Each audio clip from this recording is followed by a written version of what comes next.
over it, and then I decided, no, it's walnut. And I'm just gonna leave the texturing that I did and finish it with shellac instead of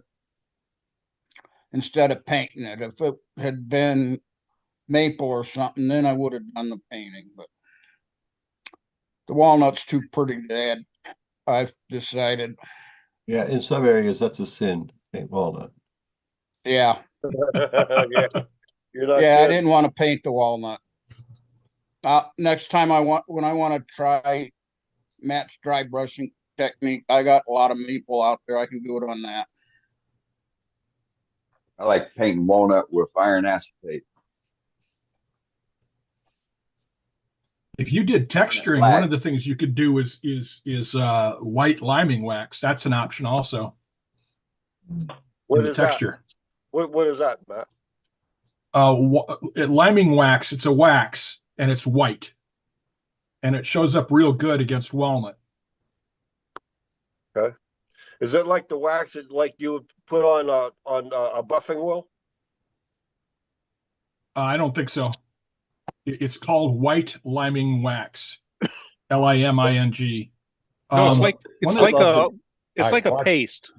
watch yeah, the yeah, description of it. It's white liming wax. It's Uh-huh. wax that's white lime colored. Okay. yep, It's yep. it's so confusing. It's Yeah, I was just asking because I have that sitting there.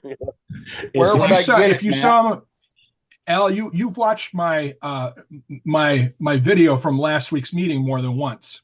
So at one point I showed a box that had a texture on the lid, a walnut box that had a texture on the lid, and that texture was filled with white liming wax. Yeah, I'll look at it again. I'll look at it. Dave, if you're on, believe me, that's watching these videos. The makeovers, and I don't know what you did, but they're like Fridays and Saturdays now, and it just gives you more time to sit down and pay attention a little bit more, get more detail, and Yeah, then I'm have trying to time. get them up sooner. I tell you, oh my, yeah, you. I tell you what, that's something. I'll tell you, that's really And he's been nice. killing it. Al, if you want to see how what about what lime, or think about how what liming wax is. Think about it. If you something's got some sort of depressions or a grain in it, and you smear it, it's white, and you smear it with black, and then you wipe it off, and the Mhm. black you smeared it with stays in those lines. Well, this is what white liming does. If it's dark and you smear the white on, when you wipe it off, the white liming wax stays in a deeper grooves and accents those grooves to bring them out. And it high points those areas. Um, it's a very old painting trick, probably biblical. It uses no special tools or equipment, and you can do it with almost any material. It just depends on the density of the material of which you can apply with, how long you let it set, and then you rub it back off. I just wrote it down. I've Yep. got an example here, Al. This is a little. I had a gallery display in a private office for a while, so I made a little sign out of walnut and I laser engraved it, and then I filled in the Okay. laser Yeah. engraving with the white So, liming so wax. So that's what it looks you like can on fill walnut. in, you can fill it in that wide, huh? Yeah, you just fill it in. You wipe it in and it fills in, and then Okay. you wipe off the top. Yeah, I was saying it'll like as wide as your M is and stuff. So it'll fill in that much. Yeah, yeah, That's it'll fill nice. in much larger. Like I say, go look at that at the video again when I showed that No, I one got piece, no. the walnut piece in I box will. lid. I will. Where would I get it, And Matt? I'm pretty sure that Woodcraft or Rockler will sell it, Yes. or craft supplies. And if you want to get get other colors like Hampshire Sheen has got a whole line of embellishing waxes that work the same way. Yeah, Get it And at you can get Walmart. those, yeah, and you can get Get it at those Walmart also. you can get those at the Walnut Log. So there's a lot of options. So I put bright purple in one once. It was really pretty cool. So Yeah, it sounds like. Yeah, I didn't know if that was That's something I could get at Hobby Lobby or someplace like that or not. Probably not. Uh, Hello? but I'm I'm holding. they do have some accent paints at Hobby Lobby that would work Yeah. sort of like that, that would bond in and do that type of work. I've done them for signs when I didn't have hot winding wax available. I've did infield like Matt just showed on signage and engraving, embossed work on my ornamental machine, and you put it in. But there's like the basis is you have to do a test piece and see how long to let it set and then how hard to rub it. And it's not you'd use something to rub into the grooves. You'd rub over the grooves because if you rub in, you'd rub it out. Um, Mhm. and but it's a unique, it's a very unique technique, really is. Hey, if you're looking for techniques, folks, I finally paid my bill. Yeah, I did, and I got my issue of Wood Turning magazine today, and in it, the Ducks himself has an article in there about pewter enhancements. Yes, we found out who took one of those pewter plates out of that steakhouse. But You now got it. You got it. we know him and Rita, his accomplice, went in and took a pewter plate from the steakhouse, and Jim fessed up to it and used it to do a piece in pewter enhancements. It's in this edition of Wood Turning magazine, and I had a billing glitch on my Apple account, and I couldn't get it this month, and we cleared it up today, and I love this thing. So a lot of great articles in Wood Turning magazine. We're not sponsored by them or anything else, but you know, when you find a source for great wood turning information like this, in our program, you share it. So it's wood turning, and I get mine through Apple. It's $327 a month, $40 a year, I think. Compare that to some of the other groups. This thing is awesome. Can't beat the price of our own newsletter though, can it? Came out. No. Came out today. Hope y'all saw it. Hope you saw it. It's got some art in it. It's got some fantastic wood turning in it. It really did. JJ did an awesome job putting that together. But hey, you provided the work. You did. Man, it has some good looking stuff, man. I sent it to my daughter to get formatted for me so I could put it on the Facebook pages I handle. And every time she comes back, she said, "How did they do that? Where did this come from?" You know, and that's the kind of stuff we live and die for, folks. Those are the questions we get. Wow, he, who, what, he, you know, and it's beautiful stuff. So our newsletter is up to date today. The new issue is out, and real proud of it. You're going to love it if you get out and take a peek of it. Take a peek at it. And later on tonight, in a little bit, we'll be talking more about Level Up because we're firming up some things, got some announcements, got some deals, got some fantastic things happening, and Level Up is shaping up really great. Every time we go through the routine on Level Up, I just get more amazed at what's going on and who's out there and who's coming there and what we're going to do. And one of my guys said, "All you're missing is a pig roast." No, we got that covered. That's on the last day. There's no grass growing under our feet. So, all right. Hope you have been turning this week. Hope you've been. I love it. Duxbury, that's a very nice article. You did good on that, sir. Thank you much. I buy the bent up goblets from Salvation Army and all kinds of stuff. You can't imagine what gets cooked down. I also have a wood stove with a big ladle, so I throw it all in there and melt it down. Yeah. So Steak and Ale is not looking for you. Okay. Yeah. And then I have a board. I have a board that I cut grooves in, and what did I do here? I have a board I cut grooves in. I pour this pewter on the board, and it makes nice long strips to melt down with a soldering iron or something. So the neat part of that is the inlay is put in from underneath. That isn't dripped in the top. The inlay is put in from underneath with a router. Oh, kind of a fun thing. You could do all kinds of things with it.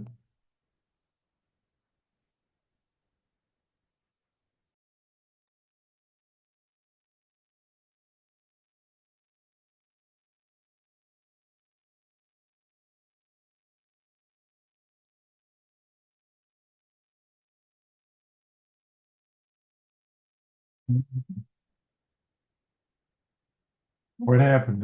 Am I out? No, you're in.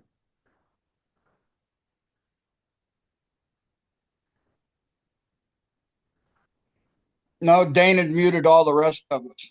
Oh, No, somebody else muted everybody. muted somebody. Huh. Wasn't me. I Oh, just get the blame because the host comes up automatically for doing Yeah. all actions. All right, now I I just okay. kept talking, man. And, I'll I got big proceed. shoulders.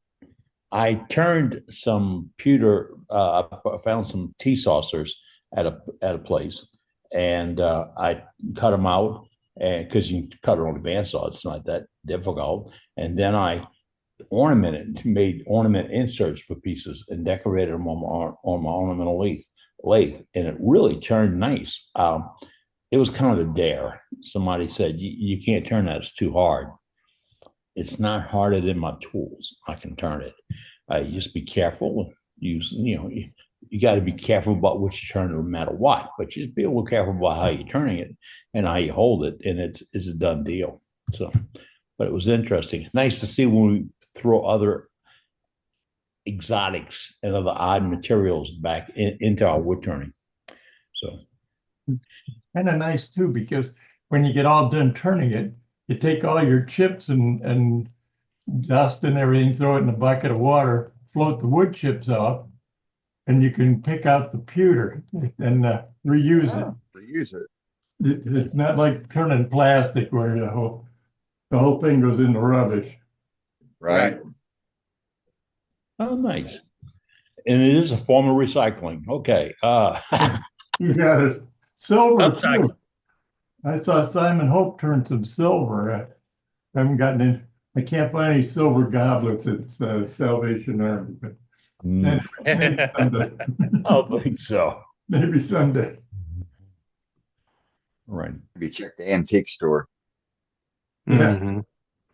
They Might do have show some up. kid working there and and they don't know what they're selling. I bet gold had turned too. It's getting expensive, but I'll bet. Easier than silver, I imagine. Yeah. If you got any, you can send it to me and I'll let you know how Yeah, easy you it is. Yeah. Put in the box. You'll pay the freight.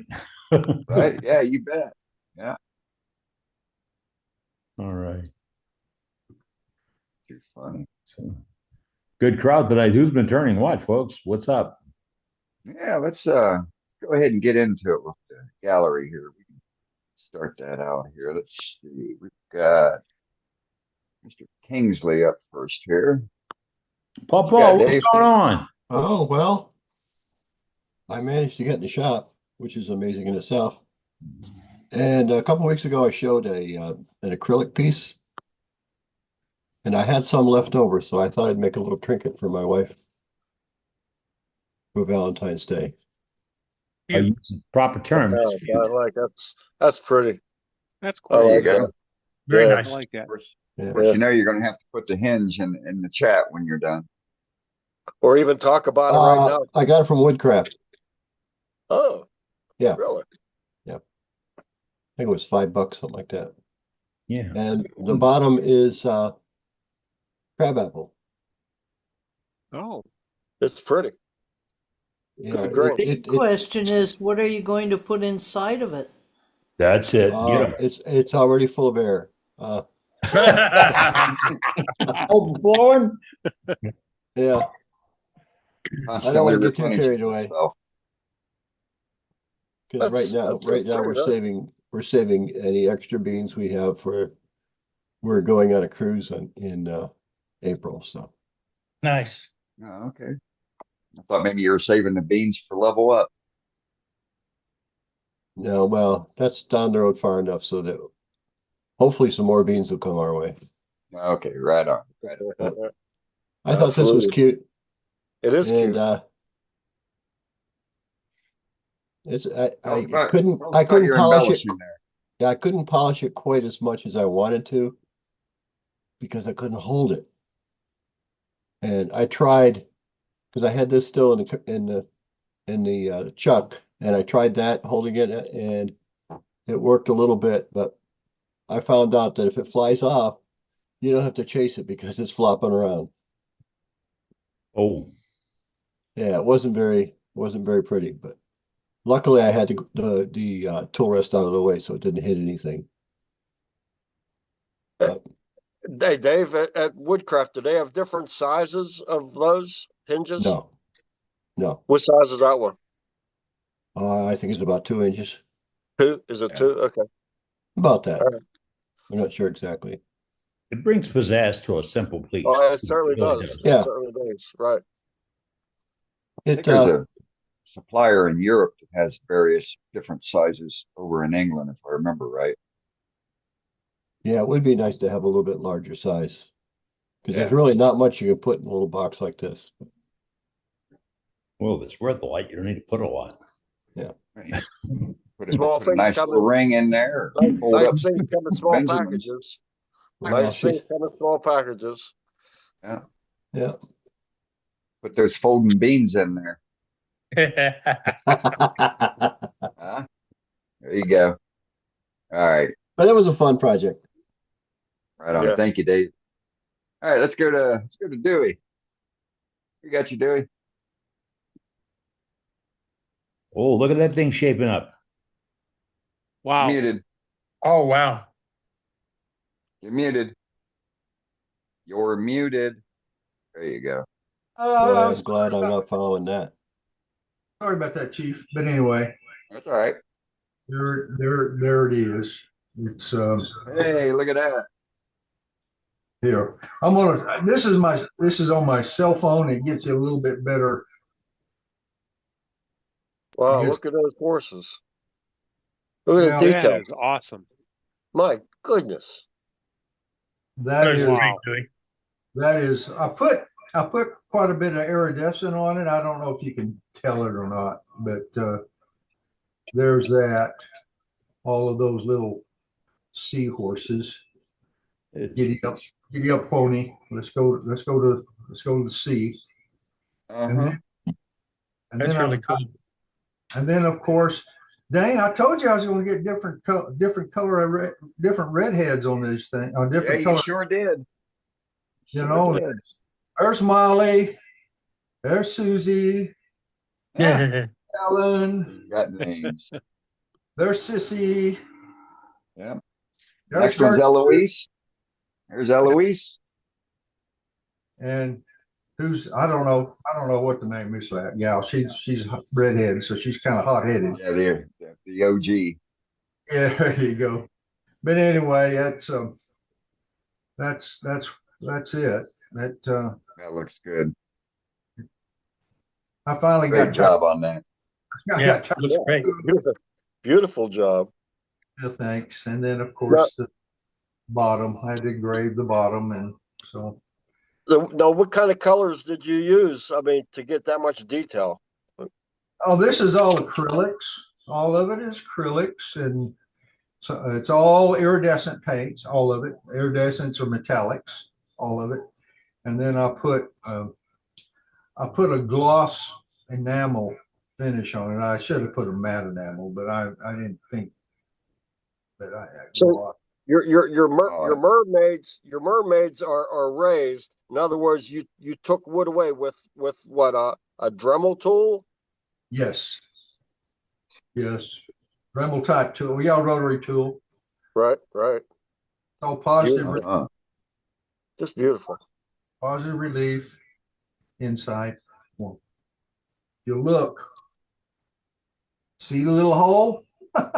Yeah. Got a little bit thin there, but Dewey, once again, you've produced some front page art, buddy. My goodness.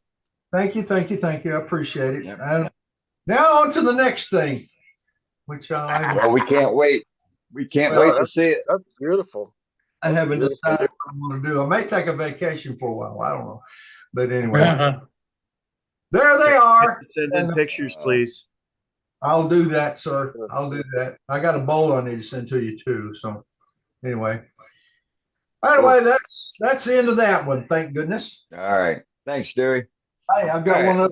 one other thing I want to show you. This is a little bit of carving that I did when I first started, you know. And what this is laminated. You got walnut and Purple Heart together. So whoops. Wow. Mr. Cameron. Just a second. Let's take it.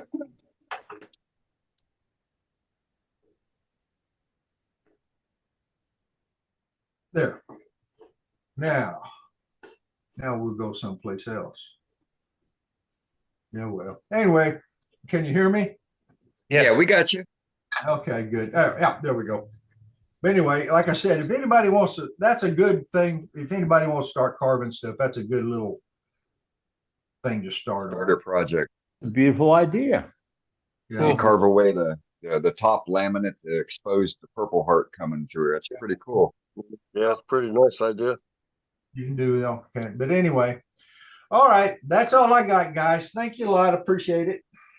All right, Beautiful. thank you, sir. Thank you, Dewey. Thank you. All right, let's go see what Patrick's got. Hey, Pat. After that, mine's kind of plain. I hadn't done a lot of turning lately between the weather and getting my road runner back on the road, but I did get in the shop and turn a little bug riddled piece of pecan or pecan, whatever you want to call it. I call it pecan. It's a pretty beautiful piece of wood. It is. And did a little embellishing on it. It's only got one coat of lacquer sprayed on it. Oh, Yeah, Yeah, that it's looks pretty. good. Looks yeah, great. really pretty. Glad you I left like how the you have- little bug. I like bug to have the infills there. detail. I like you have your detail on your rim. Yeah, I like turning these and leave that little medallion in the center of it. On the rim. Is that detail you have on the rim? The two lines there. It's a bead on each side and then Wow. Yeah. texturing in the middle. Yeah, it's pretty. Those little And then- bugs are artists in their own right. Yeah, I kind of Yes. like it. Yeah. It I adds- do too. It looks great, Patrick. It adds a lot of Yeah, character. it sure does. Yeah, it does. Definitely works. Yep. What'd you finish it with? It's got 2 coats of sand and sealer and 1 coat of spray lacquer on it. Yeah, it looks real nice. What'd you use to texture it? Sorbet? Yeah, the Sorbet mini texturing tool. Yeah, nice. Can you see the backside again? It's kind of plain. Look at that. No, it's got a lot going on there. Yeah. Sure does. Yeah. Ain't nothing plain Don't about need to- that. No, Don't not need at to all. dress that up. I mean, nature Nice did it OD all on by it. itself. Yep. Yes, Yeah. it's all natural. It's nice when Mother Nature works with you, isn't it? Those are Yeah. the best ones. Those are the best ones. Right. That had to put less Beautiful. work in it. I like that wood. I really do. I've got a bunch of it. I've turned a lot and still got a lot of it left. Does it I all have like the bug turning. holes and stuff in it? Yep. Yeah. Nice. It's been laying in a pile for probably 6 years, Oh. and the bugs eat it up. They just did their artwork. Yep. Just added to it. Yep. Beautiful piece. And that's what I've got. Pretty. Very pretty. Very, very cool. Thank you. Yep. Next up is Billy. What you got, Billy? Get down. Uh-oh. Billy. Billy turned one.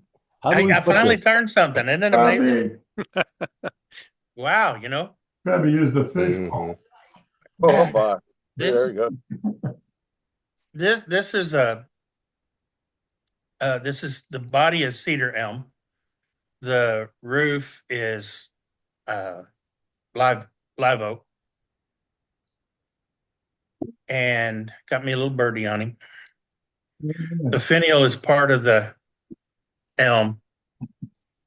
Not the prettiest finial I've ever done, but it works. The only problem with this thing, put it back here by my head, it's huge. It's about 2.5 inches across on the birdhouse itself, 5.5 inches here, and this thing is heavy. It weighs 11.2 ounces. I think I probably should have made the roof a little bit thinner, and the inside a little thinner as well. Its wall thickness down here is up top where the tenon to glue the lid in is only an 1/8 inch, but down here it's about 3/8 for the rest of the wall. So yeah, I probably was a little rambunctious turning this, Looks but great. Looks great. but It's Yeah, a it looks great piece, great. though. Yeah. but I dyed it with at first I dyed it black, sanded it back, and then 2 different colors of green. But other than the fact that it's heavy as all get out, I kind of like it. It's proportional to the bird. The grain in that roof, I don't know how well you're picking that up. But the grain in live oak just never ceases to amaze me. It's just amazing. Mm-hmm. Looks great, Billy. That Thanks. is pretty. That's real The pretty. bark didn't stay on, so I cheated and torched it. Nice. It's got my full support to do that. Yep. Absolutely. Finished with I don't know, some kind of clear that I got at Home Depot. It's not lacquer, it's not poly. I don't really know what it is. I mean, I suppose it could be enamel. I don't know. Is it rattle can? You spray it? Yeah, I sprayed Okay, it. cool. Cool. That's all I Nicely got, done. but I got something. Nice. There you go. That'll work. Thank you. Thank you, Billy. More than I got. Yep. Next up is Ruby. What you got, Ruby? Well, I finished up this jar of honey, and I was going to recycle it, and I thought, geez, I really like the shape of that jar. So what I've done is I've made a walnut lid that when I finish putting the finish on it, I'm going to glue on top. So a little texturing on the top and a little on the side. Nice. That way I get to keep my jar, and I'll put some spices in it instead. Mhm. Nice. Excellent. It is pretty. Good recycling, too. Yeah. Forever Nice, and ever Ruby. and ever. That's it for me. Yeah, nice job, Ruby. Thank you. Next up is Mr. Bray. What you got? A couple of weeks ago, Doug Miller did that with the hose. Oh, yeah. Yep. Very and nice. so I had this laying under my bench for a long time, and where the hole was where the pith was, and it was full of ground sawdust. And so I said, man, that'll be one to do like Doug did. So here it is. And Looks thank you, great. Doug, for doing that. That was a great demo. You're welcome. Does that have resin in it? That's really cool. That's fantastic. It turned out it's a piece of sassafras, and it turned out gorgeous. Yes, beautiful. Beautiful, beautiful. They did a great job on it. Thank you. Really good. Thank you, Doug. You're so welcome. Thanks, Greg. Great job, Next Greg. up is next up is Mr. Dux. I got a 3/4 center bowl. This is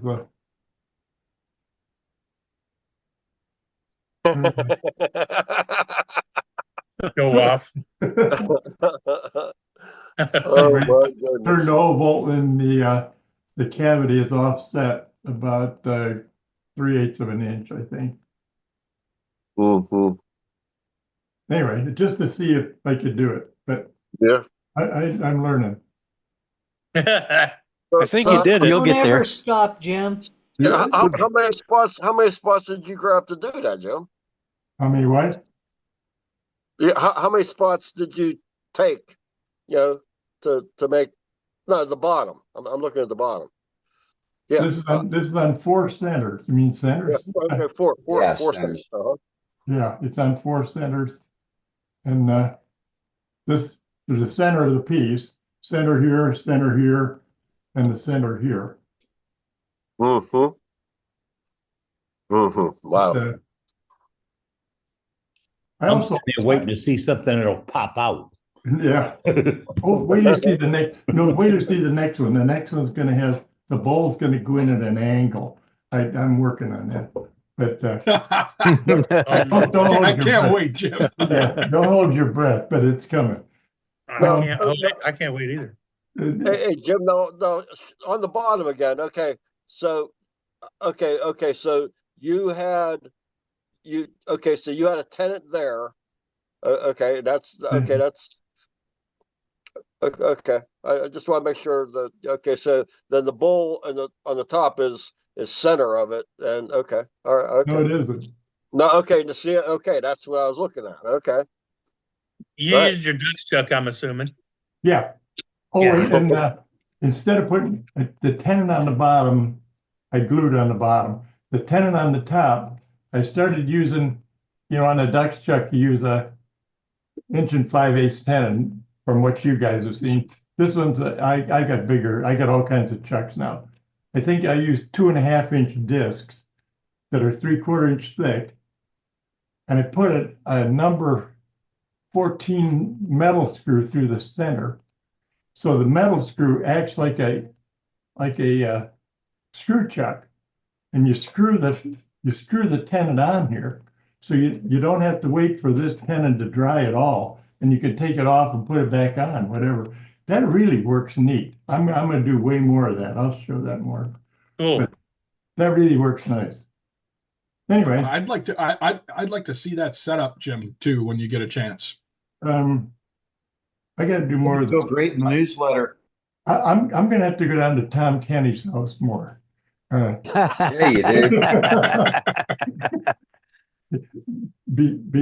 Besides, Tom Kenny has this great shop and wonderful equipment. There's a lemon tree. He has a lemon tree. He has a cute little dog named Winston, and we really had a good time down there. But anyway, yeah, I'd love to show that because it really worked. And a lot of times you want a tenon on something, you don't want to wait for it to dry. You just screw it right in there, and I'll tell you, it holds beyond words. You'd swear it's glued on there. Anyway, that's fun. This is about 1 inch offset on the sides, and the center, like I said, it's probably about 3/8 offset. This whole thing, maybe I could show this. This whole thing is drawn, so I actually know what I'm going to make. Usually, upside down. Usually, but anyway, this is there's 3 different options here. So the darker one is what I made. So you can kind of tell from that what this is. Yes, very cool. And now if this turns out wrong, I redraw this. So they think I did it. Is that getting smart? That's brilliant. So it looks like you planned it that way, right? Damn right. It's easy to redraw. Make what you want, and then you can draw it. That's the easiest way. So I did it the other way around this time. Anyway, Better remember that. Yeah. That's Thanks, something. Jim. Okay. Next up is Al, and yes, we're going to make you follow Jim. Yeah. I just shake my head. I mean, I have to ask questions. I mean, some of the stuff it's really pretty, and wish I could copy it, but I can't. Let's see here. I've played around. Remember about a month and a half ago, Mark Saleh. I had a log sitting on this the floor here, and I showed it, and I told him I was going to cut it because there was a crotch, and I was going to cut in the middle and get two crotches and do. And he said, "Wait a second," and he showed all of us, "Hey, why don't you do this and cut this sliver off?" And that's what I did, and it came out pretty nice. Oh, nice. That's very different, nice Al. indeed. That's awesome. Oh, that's pretty. Yeah, it's his idea, and that's fantastic. And I'm trying to get better with this this finishing, but I'll get it. It takes time. It takes a lot of time. Valentine's Day is Friday. a couple of days away, and I showed this last year. I know there's a lot of people here now that aren't or here now that weren't here, and Oh, wow. it's a real simple thing. I mean, the heart itself, it's a bowl. I have a tenon on the bottom of it, and it's a platter rather, and the head and the body is, if you look close, the head is just another little spindle turn, which I want people to see. That's very simple to do. And then if you could picture the two bodies being one, it was another just simple little spindle turn, and I just cut it in half. But for people like want to just play around, you guys want to sell things or whatever, I think this would be a nice one. But That's pretty cool. like I said, I did that last year, and I want to show again. And I saw something today, and I really liked it. I just liked it. There's no wood turning involved, and it's definitely a piece of scrap. It's definitely a piece of scrap. But I just fell in love with the idea, and I just wanted to show it to everybody. Huh. And that's scrap, Yeah. Looks like something that you show in a modern art museum that would sell for about $10 million. It looks like something you would see in the AEW magazine. You should send them a photo. Yeah, exactly. Oh, be nice. Be nice. Exactly. Just thought, I'm with Dane. All scrap wood, but Valentine's Day coming and everything. I'm also with Dane, but I just said be nice. But I mean, you guys being nice. I was just being looking facetious. for ideas. I mean, I'm always looking for ideas, and if you guys, here's one. I'm sure you could quickly. I mean, this was an hour just playing around, but I could see if I would do 10 of these, it would probably take an hour and a half after I knew what I was doing. But I anyway, see some projects that your grandson can make out of that. Getting some little blocks, getting some bent nails, and the glue gun, and just have him go at it. Think about what it would add if those little blocks were turned a little too. Yeah. I mean, all of that. I mean, like I said, when I saw it, just the idea was like, wow, that's really pretty. I want to share that one. So, but yeah, there's a Then lot you of could things. stick some googly eyes on it. Yeah, an idea like that. What's that? Stick some googly eyes on it. The little eyes. No, I that bounce left in my googly eyes over there in the back. Uh-huh. But anyway, yeah. Everybody have a good night. Thank you, and All right. this is gonna be a good night. I hope. I'm sure it is. All right, thanks, Al. Next up is Mr. Matza. Al, before we go too far from Al, that's photo. We would like to see a photograph of that. You'll see it. You'll see it. You'll definitely see it. Okay, Mr. Matza, you're up. Hello, Hein. You're muted.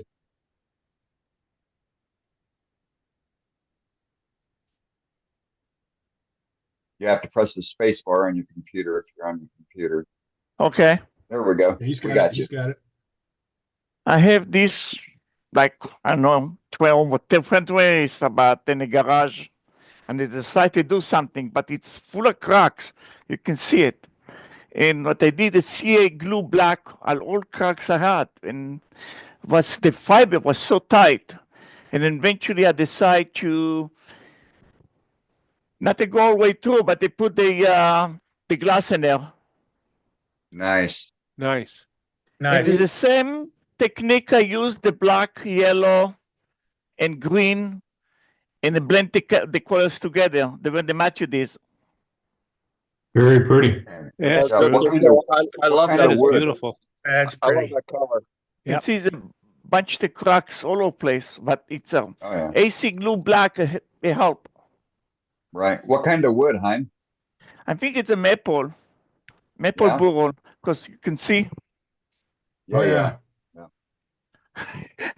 Yeah, all that's of Very this. nice. It's mixed with the yellow, black, yellow, and then green and yellow together blend. Yes. Oh, Beautiful. It works. That's really pretty, Hein. that is. Yeah, thank you. Yeah, it is. Got a lot of That's chautons only or what I something in have. it. All right. Thank Very you, sir. nice. All right, well, All right, back who to we you, got Dave. next?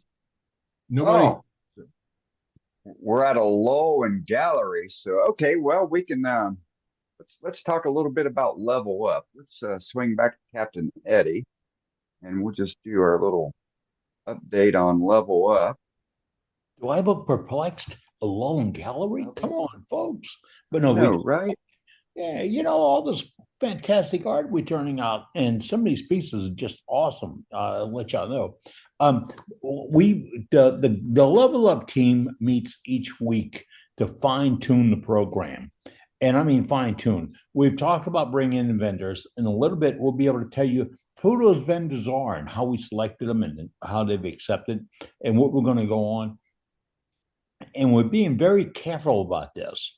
And the point of this, the entire theme of Level Up, and follow along with me here, is we're not going for the sparkly galligoop and bells and whistles and stuff. We're going for wood turning. And I'm proud to say that we're sticking with wood turning. And we're not being bought or romanced or waltzed out of the way. And we're finding the right people at the right time with the right items and the right moxie that come do demonstrations for us. And sometimes you'll see us use terms like coaches and teams and pods, etc. And you say, what's all that mean? Well, what it means is we're going to put lathes, not just one little lathe and have 50 people stare at it. We're going to put lathes in there, and then we're going to have an available for other members to turn on those machines with multiple coaches or instructors in that team to help you. So you're not just going to sit in the audience and watch something going on. You're going to be part of what is happening. You'll be able to make something. You can make something in this pod and take it to that pod and finish it off, or take it here and go to a table demonstration and learn how to embellish it or fix it. And I tell you, we sit last night. We had a meeting. We were talking about we have a spot or two that we'd like to get another little thing in. And before we finished, we had too many again. And we were shuffling things around. See how it goes. And it's all done by your membership. And I like the way it is because this thing is growing by what your needs are. And every time we find a need, we find a solution. And I don't know if there's something that'll hold us back. Or we're lining up our demonstrators, which we call our coaches. We've got everything lined up on location. That's locked in. We have reservations available at the hotel. You have to ask, do you go through reservation service and all that? Sometimes they don't go to the front desk and tell them what you want. And all that's all being arranged. Is camping available, dry camping, all that stuff. So we are mapping this thing out for regular, everyday people like me and you. And it's really coming along good. What I am really like about this program, and I was telling the team last night, is we are basic wood turners. We're not into wood turning art. Our stuff is not going to go into a museum someplace. We're going to go to somebody's home where they look at it and cherish it and love it and want it. And if you sell your work, they'll buy it from you. If you give it, they'll cherish it as a gift. We are regular wood turners, and we want to endorse wood turning and promote wood turning. and it's working for us. And we've got some great programs lined up. We're going to talk to one of our coaches. Yes, we're going to go to the coach and see if we talk a little bit about what they may be doing tonight. Do we have the coaching line up there, Dane? Yeah, as a matter of fact, we do have one of our coaches on the hook here tonight to Who's talk on the about. hook? He's going to talk about what he's going to be doing.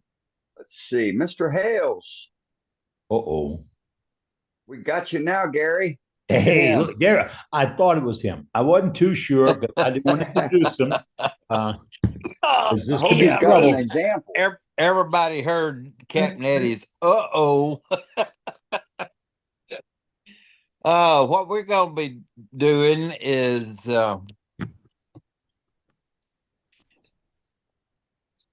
turning barrels. That was one. This one's turned to about 1/8 of an inch on the inside. It had one little flaw in the wood, so I couldn't make a drinking glass out of this one. I have some others that I could. But we can coat the inside with black epoxy. There's about 35 steps to getting the bands to look like aged, rusted whiskey barrel bands. And that's going to be our big challenge for and like on these, you undercut the lid and put everything in to where it really and truly looks like a barrel. Whoop, I gotta get it up there with the bung and all. And as I said last week, these make really cute bottle stoppers. And with the bourbon becoming a big thing, it's a fad right now that it's a big thing. As part of the country, it's going to rums now, but rum comes out of a barrel too. So, but y'all can see the aged bands on it. That's really cool, Gary. And we have to do a little spray and all, and then you cut away from the bands. And this is what we're going to be doing because it's a little bigger. I'll have the blanks for everybody, and we'll be turning them with a chuck. We'll start it out on centers, and then once we're round, we'll cut a tenon and put it on a chuck and go from there. And then if you want to hollow it out, you can. If you're afraid to hollow it out, you can just do a straight side on the inside. But we can drill them out. I usually drill them out to an extent and then finish it off with a hollowing tool. And I use my Trent Bosch. Actually, I think mine's one of those guys from Europe that I wound up with. But this is what we're going to be doing, and we'll go through all the steps. I'll have the instructions, and we'll coach you through making and aging those bands on those barrels and getting them put together. Outstanding. What a great project that's going to be. It's a fun project, and we can definitely do it in the 1.5-hour time frame. Even the painting of it and all. So it's a good project that we can do in an 1.5 hours. Now Outstanding. The barrel bottle stopper where I am in wine country would probably sell. Oh yeah. Even in the South, for whiskey barrel stoppers. And I'm working on a little detail now to laser the tops, like so many of the whiskey barrels are now. They laser in the top. I'm gonna work on that a little bit, but y'all can see how I cut in the lid on the barrel. Yep. It's all the Finger Lakes in upstate New York have wineries all over them. Oh yeah. And now we've got breweries and distilleries popping up too. Shoot, we got wineries out here in the desert. What are you talking about? They're everywhere. There's wineries on we top haven't of got 'em Sand here. Mountain where I live too. We even got them here in the cold and frozen north. So they've got them up in cherry country and so on. So Yeah. So this is a great. I don't know why my camera. There it is. My cam. I guess if I put it in front of my eyes, it will. Yeah, that's a good shot. Focus. Yeah. That's slick. That is cool. They're really cute. It's a fun project, something you can run out and knock out pretty quick. And it's just one of those quick projects. And of course, most all bottle stoppers are, but these will sell 10 to 1 if you go to a craft show over a standard bottle stopper. Well, what's really cool about it is the various techniques that are being used to make the metal rings. What are the metal rings? But they're not metal rings. It's all with the patination that you're going to be doing on that. It's really really really neat to see how that's done. And yeah, the process for making the rings look like metal rings is pretty good. Yeah, it is. Has several steps to do it. Yep. For sure. All right. But thank you very it's much, fun. Gary. Hopefully we'll have people sign up for it. Oh, I'm sure we will. Sure we will. We'll have people fighting for a slot. We'll show it again before September 26th. Yes. All right. That's got me. Right. Thank you, Gary. So I just wanted to address a couple questions in here, at the topical level. So the materials we plan on, as of now, we plan on providing all the materials that's going to be required, so your wood blanks for the turning projects, you're not going to have to worry about bringing them with you, especially those that are flying. It'd be kind of hard to do. And the majority of our coaches are even prepping and bringing specific project materials required for their classes, which is outstanding. We've got a few of the guys that are coming in from Europe that we will be taking care of with wood between several of us. And then when it comes to tools, once we get the curriculum posted for what the projects are, we will have a minimum tooling requirement that you will need to bring, because we don't have the tools to provide for the folks that are coming there. It's just there's just no way we can do that. And basic tooling, spindle gouge, bowl gouge, parting tool, and a skew, it all travels just fine. If you're flying, tape up your ends, put it in your checked luggage, and you're good to go. And obviously, if you're driving, there's not an issue at all on that. Let me see. Seems like there was another question that was asked. It's a question about sharpening, Dane. Sharpening glass, sharpening station. Yes, we will have multiple grinding setups. Currently, we've got 5 Wolverine rig setups. Nice. So sharpening will be available. There will be no limits on that. We also plan on having a couple sharpening demonstrations, hands-on. I don't know if you want to call it a demonstration or not, but definitely going to be able to have folks that know how to sharpen show how they sharpen, and it's up to you. If you want to take the advice and regrind your tool based upon how somebody else does, or if you're satisfied with the angles that you already use, the equipment will be there and available for you to use.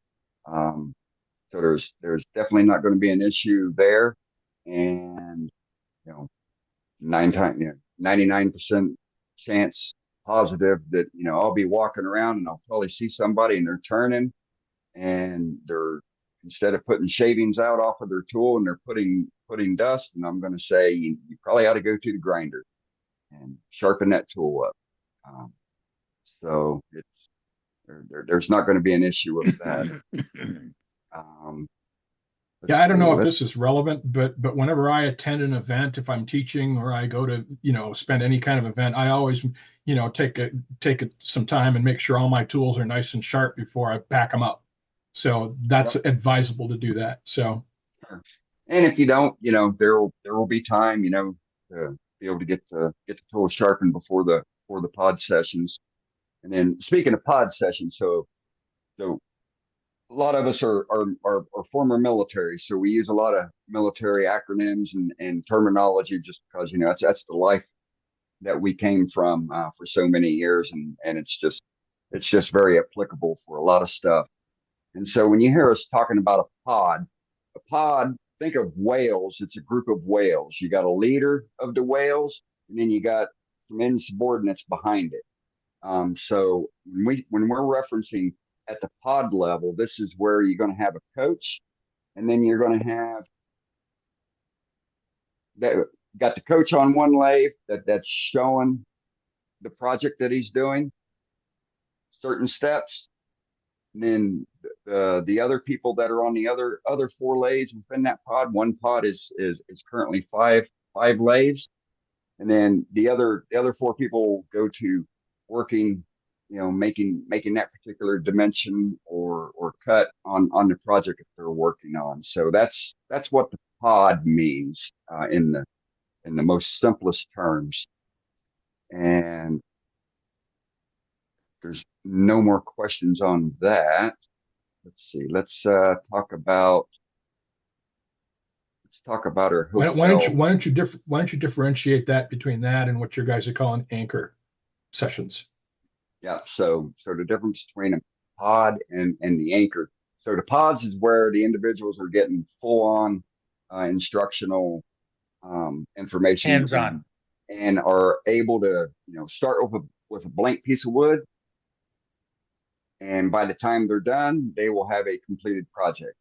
The anchor sessions that we have going on is where somebody is going to be, per se, up front and center.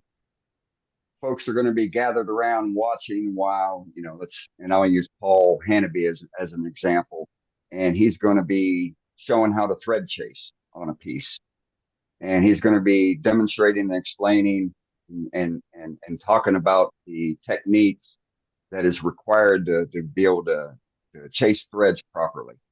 And then me as the lay person, I'm going to be standing there and looking at them like, oh, wow, I don't understand how that just doesn't even seem right. And then he's going to say, well, you know what, Dane, come on around here and grab a hold of these tools, and I'm going to give you some spot on tutelage here, and you'll be able to, take a few strokes with the tool to see that you can actually do it, even though you felt like at the beginning that you weren't able to do it.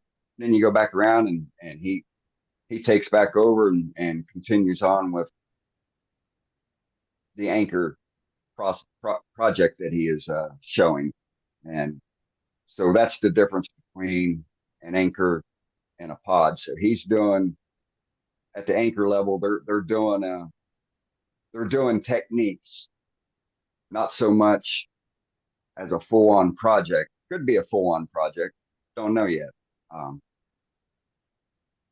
But it's about showing and passing that knowledge on to those that are involved and watching what's going on, and at the same time still having the opportunity to be able to get up and touch the tool and put the tool to wood, and finding out that you can actually do it, and it's not as hard as it normally looks on YouTube. So does that clear it up, Matt? I think of course, so. We'll be talking about and we'll be talking about it more and more as it goes on, as the full-on projects at the anchor level filters in. So with that, let's go. I'm going to have Scott come on and talk about the 50 rooms that we have blocked out at the Hotel Mead and some of the do's and don'ts. Hey, Scott. Hey, everyone. So we have rooms blocked out at the Hotel Mead.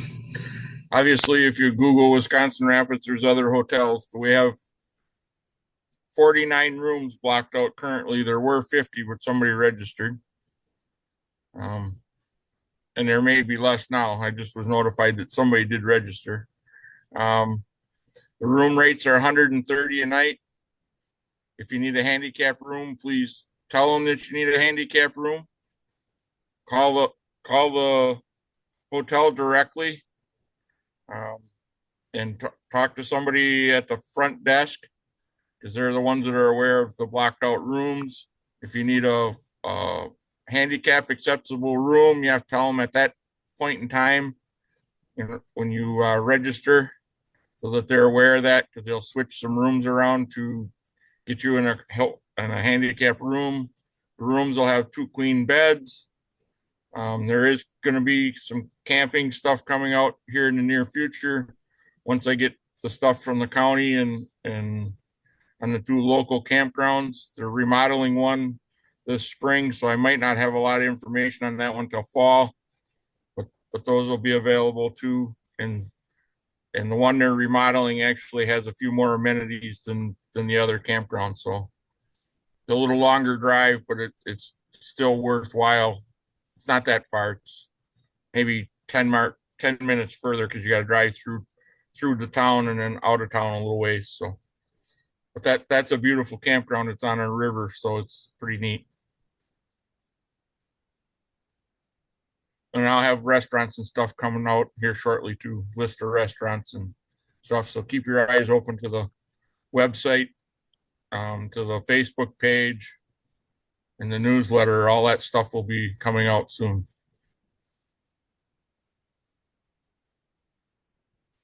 Well, all I have, Matt, Dane. Oh, okay. Yeah. And then, so I was just throwing here in the chat, that, there's, like any other community, there's Airbnb and Verbos available, so, if there's a group of you, you could probably rent a house or a condo there in the area that's not far away, and split it between yourselves and come in even cheaper than the $130 or the $70 for the area hotels there per evening. So Google's your friend. Thanks, Tim, for putting in the chat. There will be dry camping at the facility itself. So I forgot about that. Hey, have you seen or looked into any more about Uber? There is Uber in our area. There's also a local taxi service that has vans rather than cars, so it might be a little easier for you to get in and out. And I believe they have one handicap cab in that same company. So I'll have the names of those companies up soon too.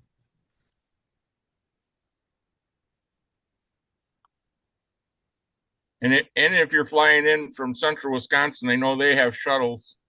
I'm sure there's a fee to shuttle you to Wisconsin Rapids, but you get a shuttle from the central Wisconsin airport, which is in Mosinee, to Rapids. Then you won't need to rent a car necessarily, because you have local taxis to get you to the facility. Or if there's enough of you staying, you can hitch a ride with somebody else, Right. Split the cost. Scott, can you spell Mosinee? Not off the top of my head. You didn't study? It's an Indian word, so it's not spelled like it sounds. That's what I've done, and I just want to make sure that you were gonna okay it. Just type Al N-E. Al, just type in Central Wisconsin Airport, and that's the airport you'll get. It's the only one. Okay. That makes it simple. It makes it easy. There you go. Yeah, and then the other thing that we got going on, of course we talked about it last week. We'll go ahead and talk about it again here. So, if you're a turning couple, the tuition admission is $300. If it's just an individual rate, it's $160. If you're just wanting to do, if you have a plus one, a spouse or a significant other that wants to do off-lay projects, embellishing, painting, dyeing, staining, whittling, sharpening, small tool making, that's going to be $80. If you're just coming in for one day and you just want to do a single day there, it's it's $80 for a single day. And then for evening chow for the plus one, it's just sitting around waiting for you to get done turning so they can go sightseeing or go back to the hotel. Evening chow fee is $15.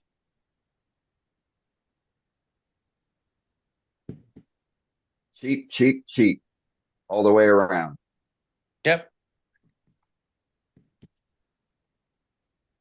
Because we're doing it for worldwide wood turners or worldwide wood turners. Yes. All right. That really buttons up the whole program, folks. As you can see, we've done a lot of work on this, but we're always open to your questions and inquiries or ideas. And that's what makes it great is we're open, wide open.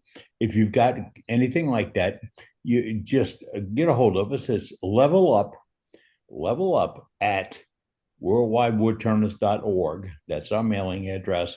And send your queries on into us. We will get back to you. And we really want to know how you feel and what questions you have. And the questions you have will lead to more answers and help us grow this operation to be a major event. And that's what we want to have, a major fun event.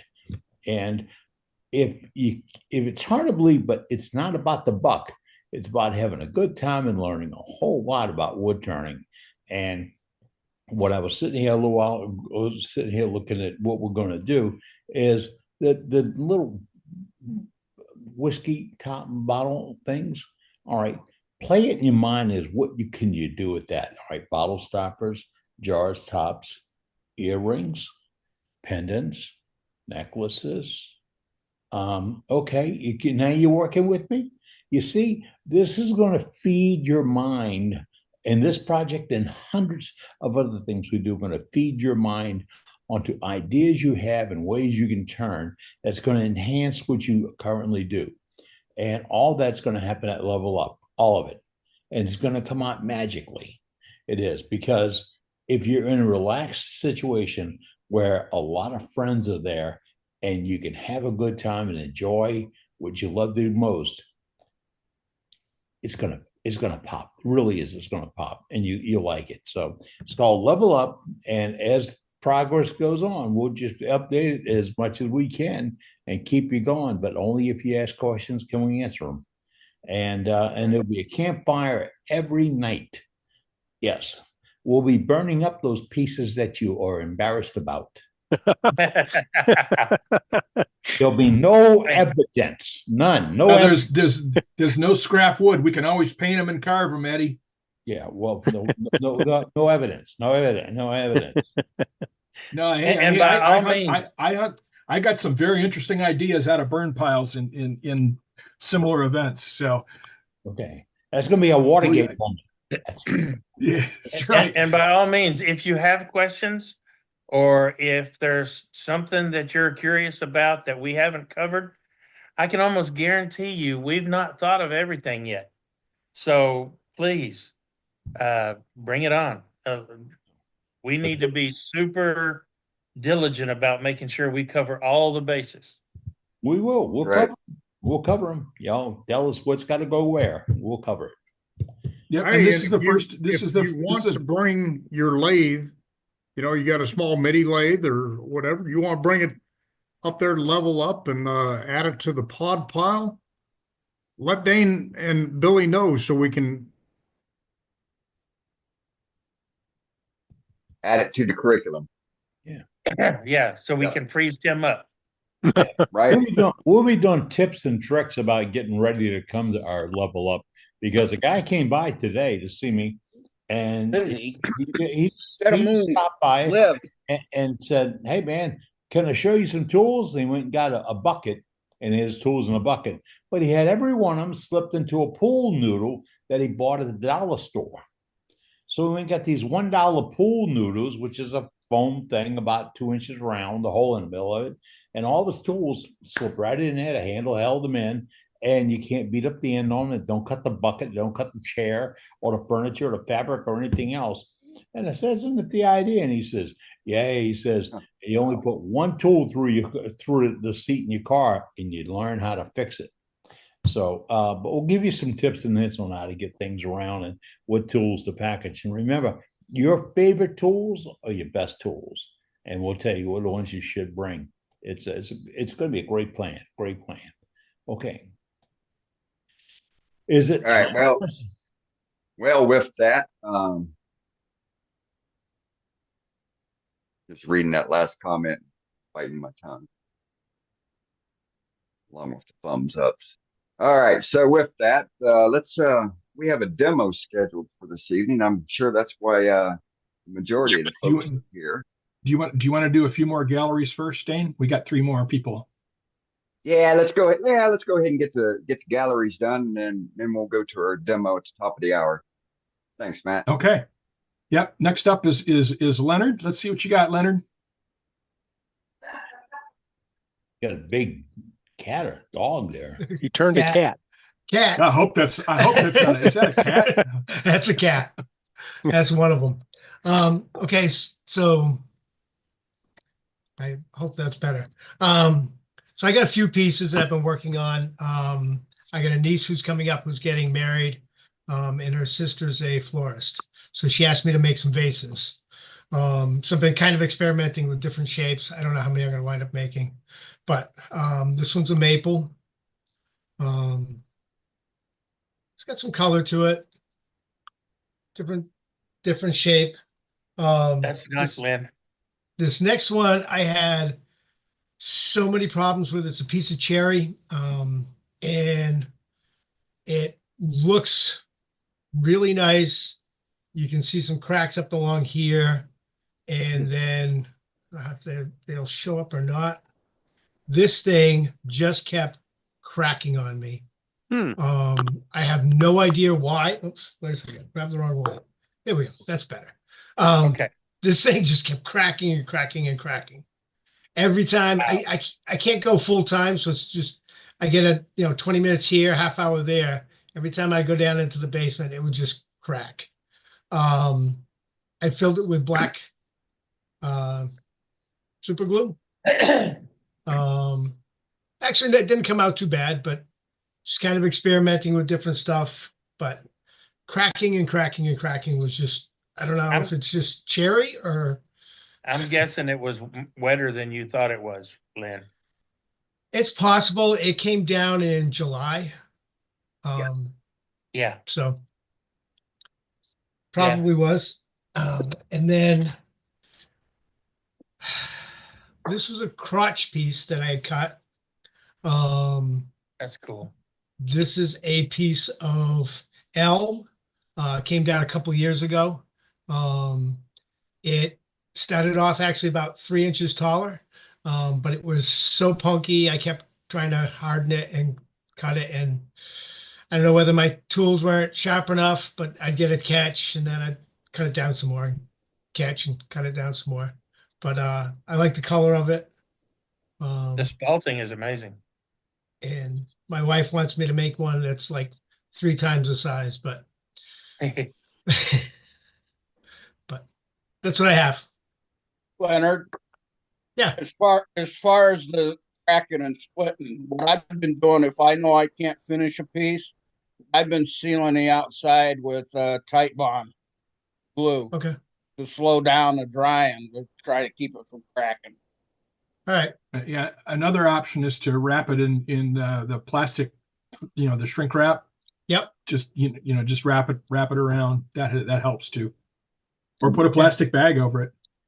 Yeah, I left it sitting in the lathe and then figured, I'll come back down and 3 or 4 days later, No, don't do that. Don't do that. You know, we've all learned how that happens the hard way, I'm sure. Yeah. Yeah. That's Just All buy right, well, a thank you. cheap, buy a cheap roll of that plastic wrap, cling wrap, like what Matt's saying, from the Yep. dollar Saran store. wrap. Keep it next to your lathe, and then when you stop, go ahead and wrap it up real quick. I'll do that. Thank you. Yeah. No matter Mist it how down long you and then stop, wrap it. Leonard.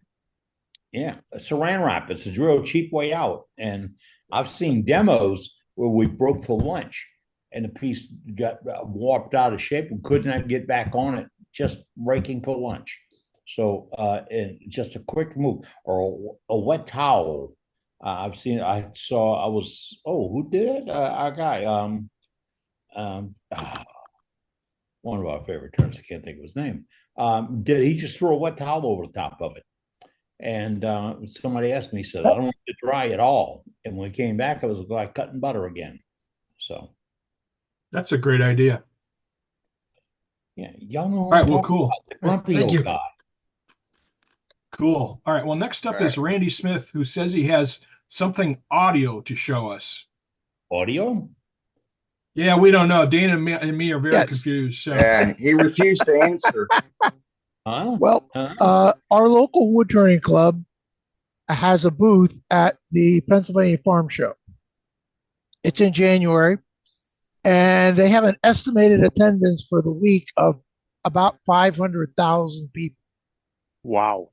When we are turning, we have probably between 30 and 40 people standing around our booth, and we have video cameras that show a close-up of the lathe and what we're turning. And a lot of the guys turn things like mushrooms and tops for the kids. And when the last farm show closed, we were talking about what we could do that was different. And one of our members said, we could do this. Oh no. I got to get And my so grand- at our great meeting, grandson. it was last night, we all got together and made whistles. That is so cool. Yeah. And I Then- found out that these are very tricky to make.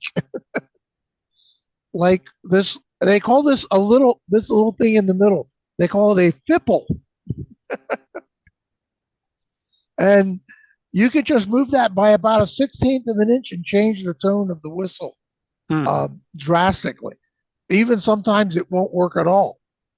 But we decided that we were going to do this for the next farm show, which is next year. But in any case, this should make all the parents happy. Yeah. You give them to them on their way home. Yeah, Not you when made you get some of there. us happy too, Randy. Okay, I'm going to turn my audio suppression back on again. Okay. Terry's thank you. got something to show. Yeah, just a quickie.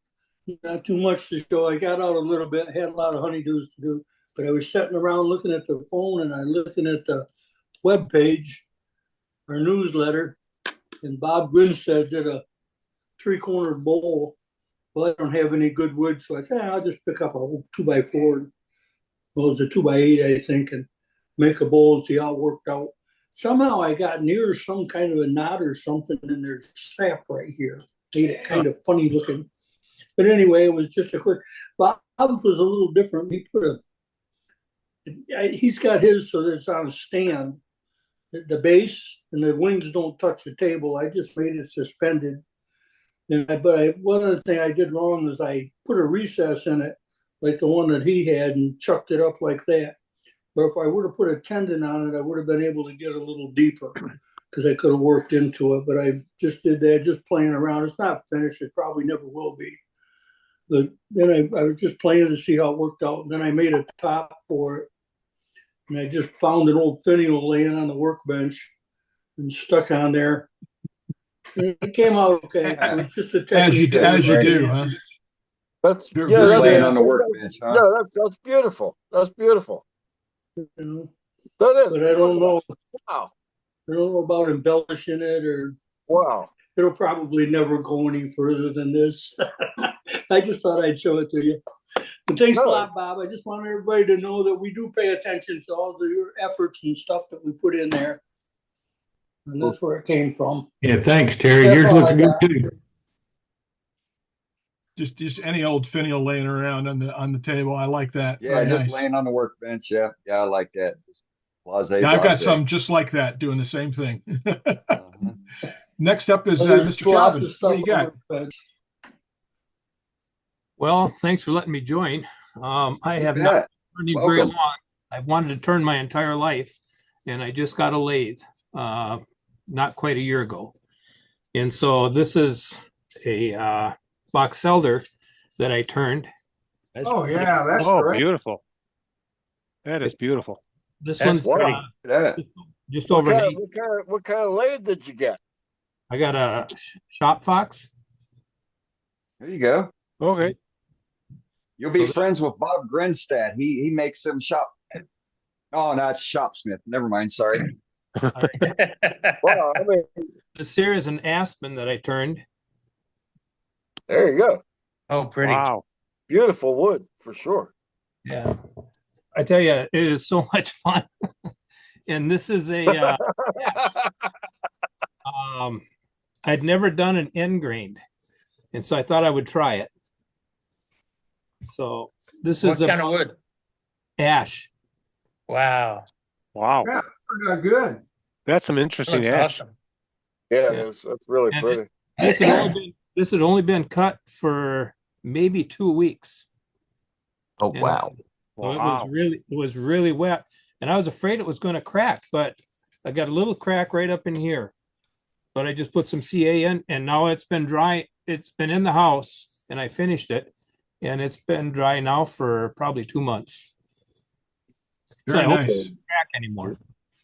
Those look pretty Beautiful. thin too. Are those thin? How are Yeah, How thin? these two are 1/8 inch. Or, very I'm sorry, nice? yeah, 1/8 inch, and this one here is 5/16. Yeah, that 1/8 inch is why your ash didn't crack. Okay. Yeah, Mm-hmm. very cool. Yeah, it's pretty Nice. fun. Thanks for letting me join. Oh, you're Oh, welcome. Welcome. We're glad to Our have pleasure. you. Welcome. And I As am they planning. say, turning is the most fun you'll have with your clothes on. It That's is, a fact. and I plan on going to the meeting. Or to the, Outstanding. Good evening. Well, I've been out of the shop for a while, but decided to go ahead and pick up the skew and give a little practice. So that's all done with the skew lately. Wow. That's nice. You know, What great again, fun. Nice. going over techniques that I should know, but picked up a new skew and had to give it a try. I had this offcut piece that my wife dug through my wood pile, my scrap pile, and she came up with that. So it's a combination of one of our small gourds that we grow here. She did the detail painting and all that, and then hung a little Swarovski crystal in there, and that's one of the pieces that similar to what we typically sell at our stuff. But you know, so it's a beautiful thing when your better half is much a greater artist than you are. But that's all I got. That's really cool, Very Tim. nice. Very nice. Very cool, Tim. Very Cool, cool. Tim. Turned out real nice. Good All right, well, I'm idea. gonna send, Right. I'm gonna send it back to you, Dane, because I'm out of gallery All people, right. and it's demo time. Outstanding. Well, I would like to introduce one of our friends from the other side of Canada. We know her from our early Wednesday meetings with Martin's group. This is Donna Hendress, and Donna is a fantastic turner as well, and she has been on a box kick. So, hi, Donna. Welcome to Worldwide Wood Turners. Hi, everybody. Nice to meet you. Having a little trouble getting frozen, so hopefully I'm not freezing here. I've just got you're a all couple good. little boxes here. Like I've been making little ring boxes a lot out of yew wood. So this is just a little hand threaded one, and then just before Christmas, I made like a very fancy one, which was this. I made this one here. Nice. It's got cocobolo and blackwood and yellow cedar burl, and it's it's threaded as well, and I put some burl on the inside as well. That's very nice. Wow. Thank you. Thank you. What threads do you use? What Pardon? threads? TPI. 16. 16. Okay, I see. Very nice. Thank you. Thank you. It was, yeah, I didn't mean to make something so fancy, but I kept having all kinds of problems. So I had to keep adding things because the Cocobolo had a big crack in it and I didn't notice when I bought it.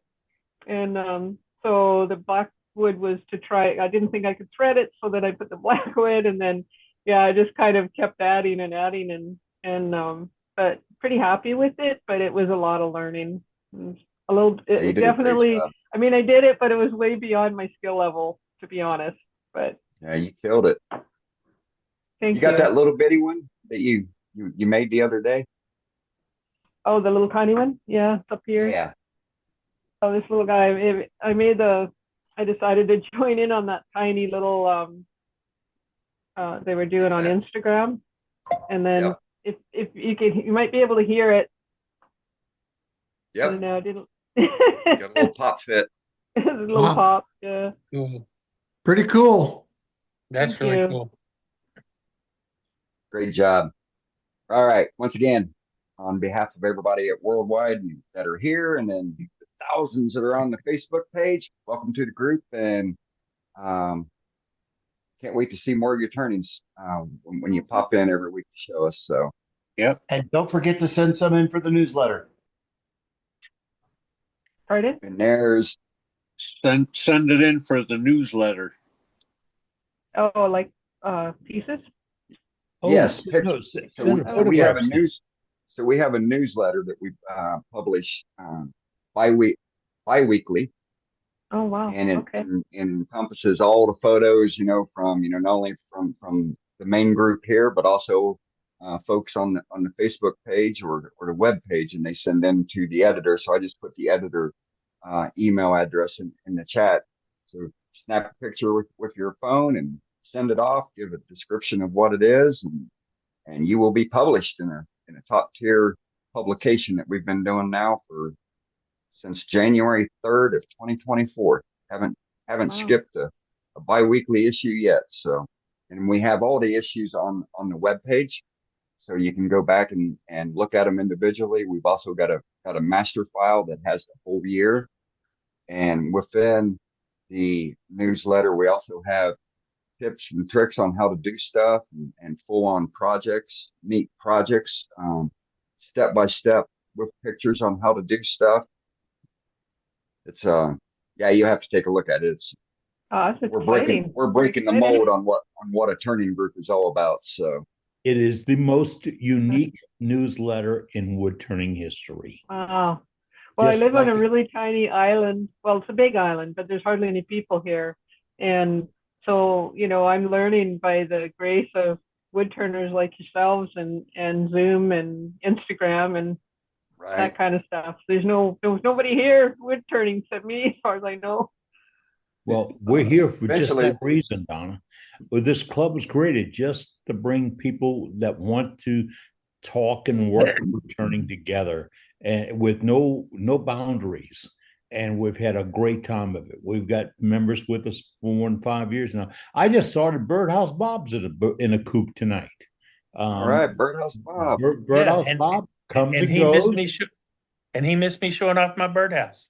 And yeah, Bob, and well, we have nicknames for people, Donna. We'll come up with one for you. It'll be kind. Yes, we- probably. Yeah, we have a good time. We're all because family. We're family. We're friends. We're getting together and having a good time. It's almost demo time. I'm Captain Yes, Eddie it is. Kaplan. I'm the founder, but I'll let the people to drive the bus run this thing right on down the road. Let's go, folks. What's up? All right. Well, I am going to spin real quickly to Mr. Duxbury, and he's going to introduce what he's going to be doing, and then I am going to play the video. So we got you, Jim. So just give a Very good. topical view of what you're going to be doing, because your demo explains it perfectly. Well, this was really fun. I had a couple demos in Florida and a workshop and things. So while I was down there, I stopped in at Tom Kenny's shop and he's got a gorgeous shop and all the cameras and monitors and all kinds of things. Anyway, while we were there, we recorded a couple of. I was going to do one demo, and it ended up we split it and did 2 demos. So there's another one next week. Wow. But Tom Kenny recorded it, and I had Walt Wager. We stayed with Walt Wager and did his club. But it was really fun, and Walt Wager edited it. So I thought it would be fun to do this live, but I'm kind of glad Walt Wager edited it because there was a few things that you wouldn't want to see. Maybe more than a few. But anyway, it's a lot of fun. And Rita, at the end of this one, Rita will do some embellishing, show how she does it. But this will be turning a bowl with an offset cavity in it. Next week, we'll be doing a similar thing with the router inlays in it. This will be a 2-center turning. Indeed. All right, so with that, let's go ahead and get on with the demo here. I'm going to do a share screen. Today we're in Tom Kenny's shop, gorgeous shop that makes mine. So can you hear the audio now? Yeah. Thank you. Looked terrible. I'm going to go home and burn it, I think. Anyway, I have a whole crew. It's something I'm not used to. I have Walt Wager as technical director and Tom Kenny on camera and whatever else he's got behind all his electronics. And my wife Rita, who's going to show some techniques later. This will be a 2-part demo. I was afraid I was going to run too long with one, so I'm going to do this in 2 segments. You can either show them 1 or 2. The first one will be an offset bowl. It'll be a bowl similar to this with an offset cavity in it. We have a couple of different pieces of that, like that. And also, this is all new equipment to me, so if it looks like I don't know what I'm doing, it's exactly right. Let's start with a flat piece of wood, like this. I'm going to put it against the face plate. First, I'm going to, over your camera. First thing I do is put a line right across it. I do an overhead. I'll put a line right across it, which I've already got on here. And then I'm going to do about a 2-inch ring, so I'm just going to put a mark here. 1 inch. I don't use too many. I don't use that woodworm and some of the other things. This is the way I mount most of my things.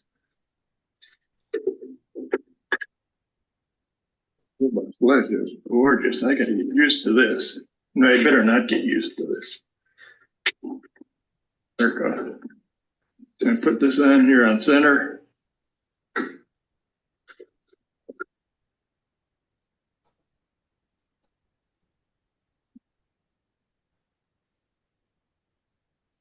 Here. And now I'm going to make a mark. I'll draw a circle on here. I'm going to cut a recess in here. That's for the jaws of my on the to fit in.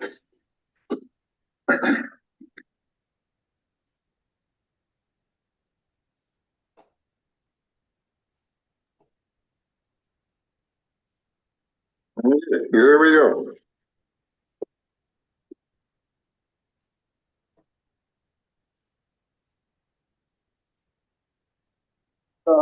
I'm going to cut this probably. This will be the inside of the cavity of the bowl. So I'll probably go about 2 feet to an inch of meat. Just get removed later.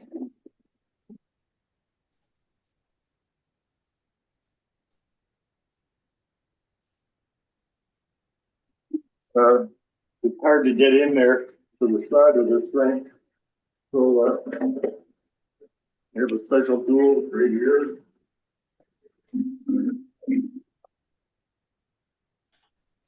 We have specialty tools. This is a screwdriver that was bent and sharpened so that it's a parting tool offset about 20 degrees. So I can go right down the side here and cut a square edge in there.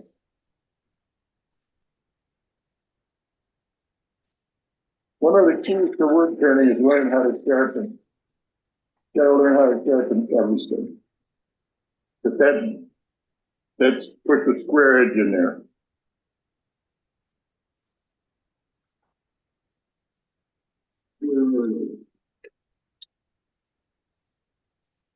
Pause.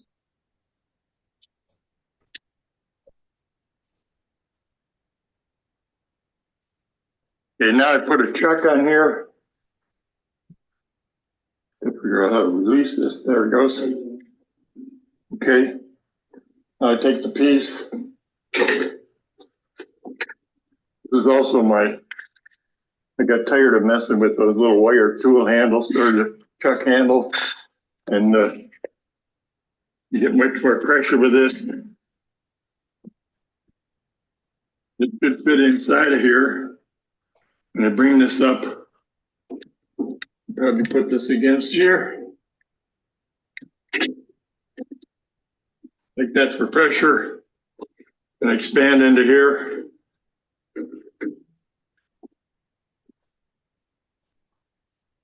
Now, you can get rid of this. I'll face this off.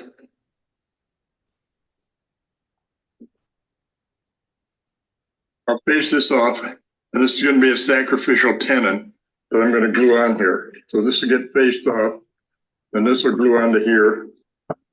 I actually use my lathe as the clamping. I've got a center on here. So when I cut this out on the bandsaw, it's rough, but I can put it right on the center here. Bring it up.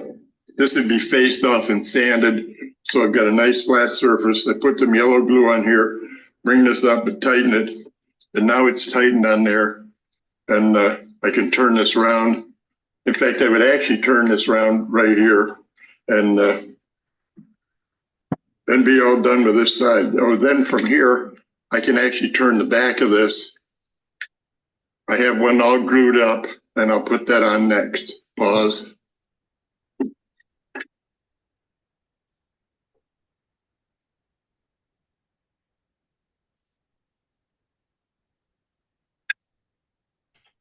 Okay. There's a miracle of television. The glue head's dried, and it's mounted on a chuck. And the first thing I have to do is turn the tenon and get it to fit the, we're going to use it. I'm going to use my offset chuck. This is going to be the chuck in the next operation. And this will be the offset frame that this tenon is going to fit into. Hopefully. Yeah. So now we can get the offset of this bowl cavity. That'll be later. I'll show that in a few minutes. But first, we have to make this tenon fit this hole, which is about inch and 5/8 thing. So I'll flatten it off.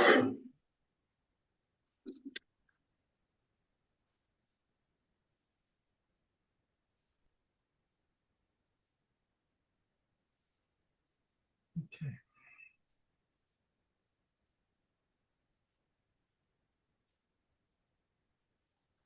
There it is. I also want to make it about the same length as the thickness of this piece of wood.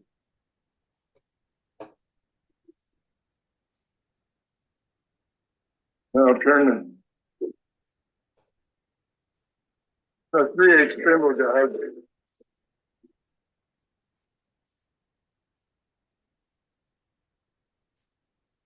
for much of this later, I'll bring up the tailstock. I like to use the tailstock. I'll turn the back of the bowl.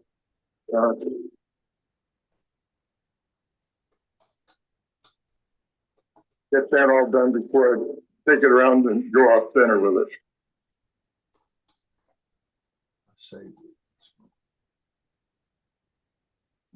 Pay close attention to this because this is what's going to happen on the next video. We're going to do the same kind of thing, only I'm going to go through this real fast, and then we'll cut the veins in it.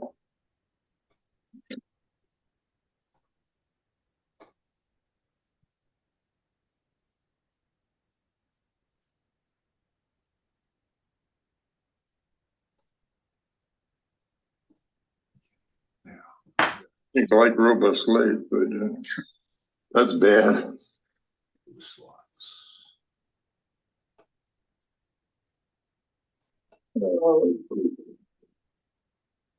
I set my calipers to the size of this hole, or pretty close.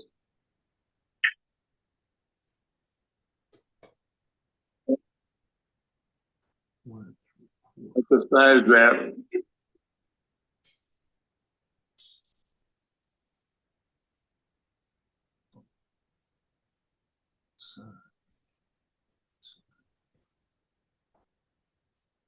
So there.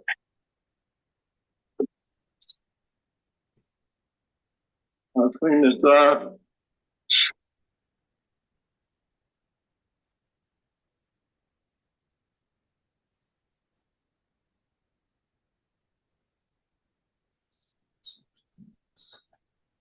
There's seeing if this fits on here, which it does. And it's even and flush on the edge of here. So that's pretty good. This isn't the first one of these I've turned, okay? Usually go through 4 or 5 different trial and errors. But now I know I've got this done, and that's going to fit on my offset chuck. So now I can bring up the tailstock and actually turn a bowl.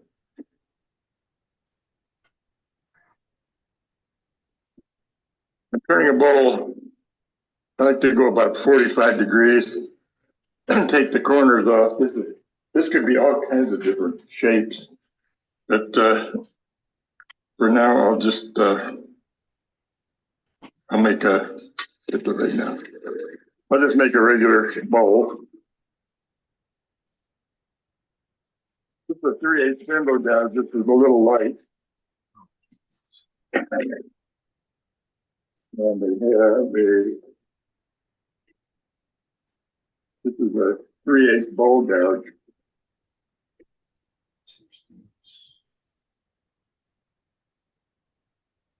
Turning's done with this hand. This hand presses down.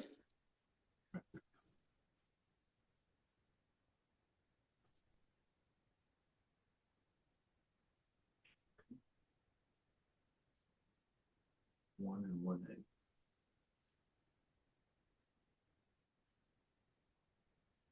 Can't imagine how much fun it is to make this kind of shavings, but in this clean a shop, it's another experience. It's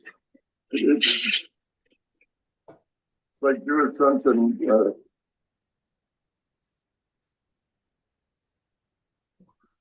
Almost. This could be OG. This could be a.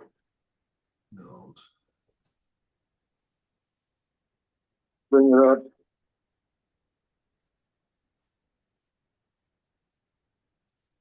Some things I'm going to stand in here, but I'm not going to do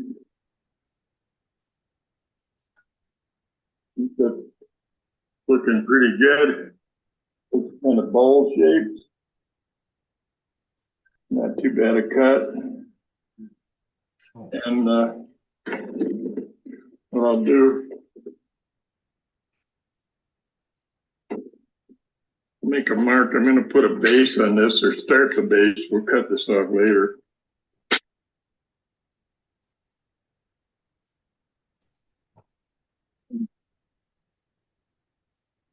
base about here. So that's going to be flat. I'll make a little. After some minor repairs, I broke the lathe.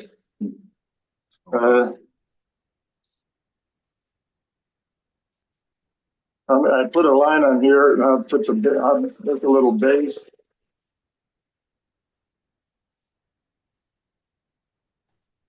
They don't like that. Then I'll bring this around.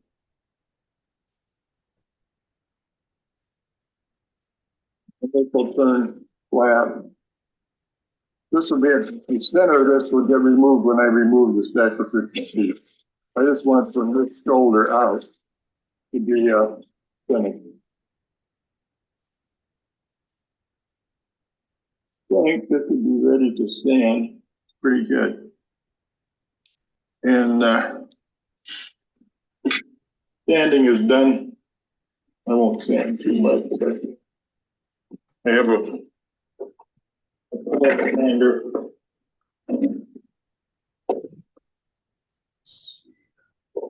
They can plug in here and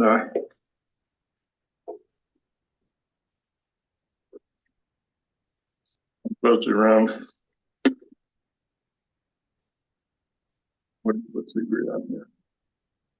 I use yours.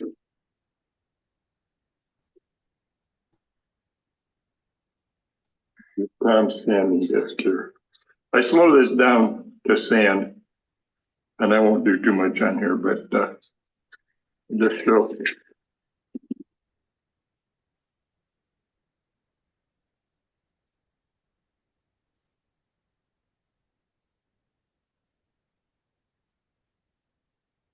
Something like watching somebody sand a bowl or anything else. Yeah. I'm not going to use too much of this. It's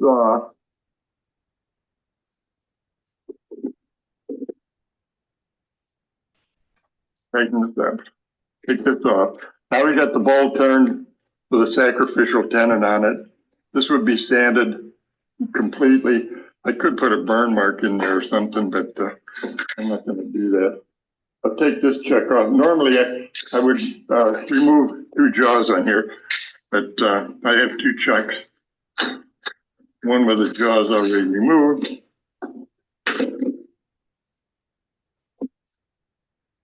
So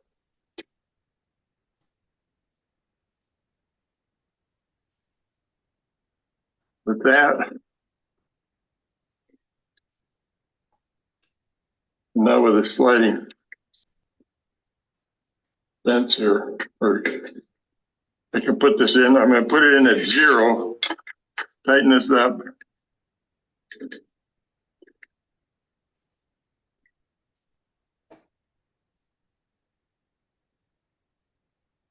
Now that should be pretty close to flat. It isn't too bad. It's off a little bit. What happens is my sliding frame on every chuck is a little different. So you never know. When you make one and you dedicate it to a chuck, it's dead on. But when you make one and you try if you try it on a different set of jaws or something, it's off just a little bit.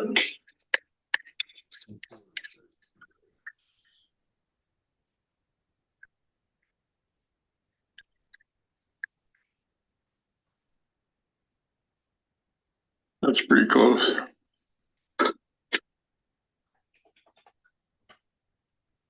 See, that's I don't know, 1/16 of an inch at the most.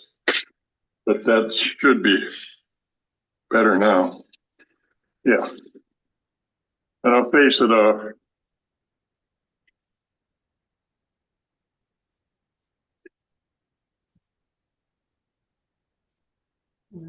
Here again, this right now should be up against that stop.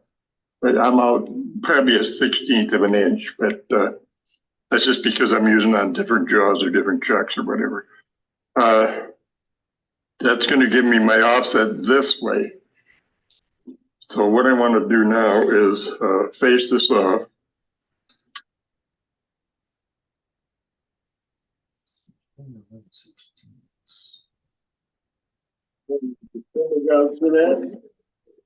All I have to do is face off the outside part of it.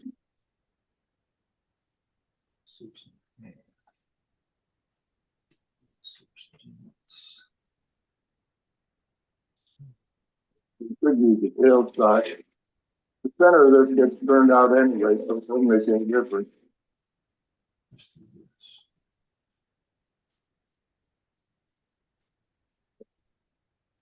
That's pretty good.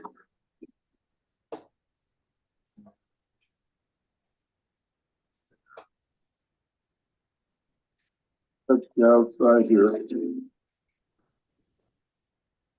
I want the outside edge perfect. And I'm going to put a mark inside here now. And I'll use a point tool to do that.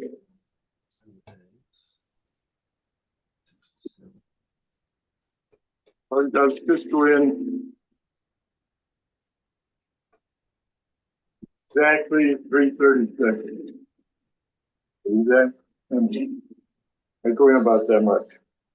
And normally I would take a piece of formica and burn that. But I didn't bring any formica, so it's fine. It just designates the outside edge of that. My assistant later will burn that with her burning. I'm going to now put this parallel. My frame is now parallel to the floor, parallel to the bed, flat. And I'm going to put a line on here, right through the center, like this.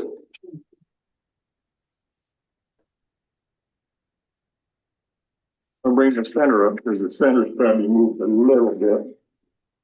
And I'm just going to dimple the center. Perfect, just above. And I probably, in fact, I really don't even have to do that. What I'm going to do is now, I've got the bulb turned, everything's on center. Now I'm going to look at this, and I'm going to put this off center about a quarter of an inch at the most. Oh, it's perfect. You can tell this is absolutely precision. Anyway. And anytime you do offset turning, you do a lot of pencil work first. Before you start cutting things to pieces, you know you've moved it that way, so this is going to be the closest place. And I want this outside rim. This is what I'm doing, what I'm making now. I've got the outside rim turned. And now I want to put the cavity in the bowl. So I'm looking at this part here. I've slid this over, the piece over, off center this way. So this is going to be the thin part of the turning. So now, also you'll notice I'm turning this counterclockwise. If you turn this clockwise, if you get a catch, it's going to break the pencil. If you turn it counterclockwise, I'm going to start in the same place because this is the same narrow spot that I want. But now you can see I'm turning a different cavity. That's got to be. See, the cavity is different. I have a much bigger cavity now. Okay. I'm going to have a burn line on the outer part of this. So that. And then I'm going to burn on the inner part of this too. So I'm going to have this, I've got this burn line established. I'm going to burn this line next. So I'm put the line in there that designates that. Make sure this is tight. I never had one fly out, but I have heard of it happening. Believe that? Any better believe that? Anyway, now it's in there. Yeah, I'm gonna turn the speed down a little bit. Cause I'm not too sure if this lathe bounces up and down. But, there it goes. Doesn't have to be down that much. You can see, I'm on this center, you can see that. I'll actually cut that line in there.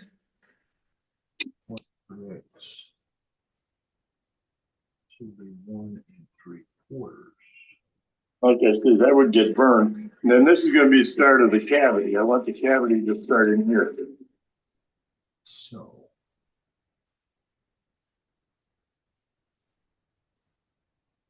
Now, these bowl gouge, and I'll start turning the cavity.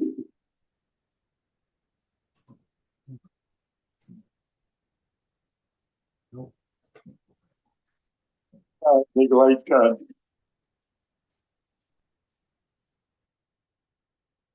Yeah, ride the bevel. This hand is doing the turning. This hand just watching.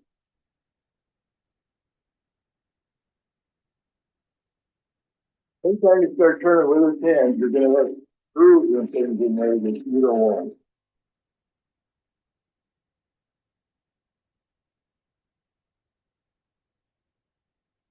So.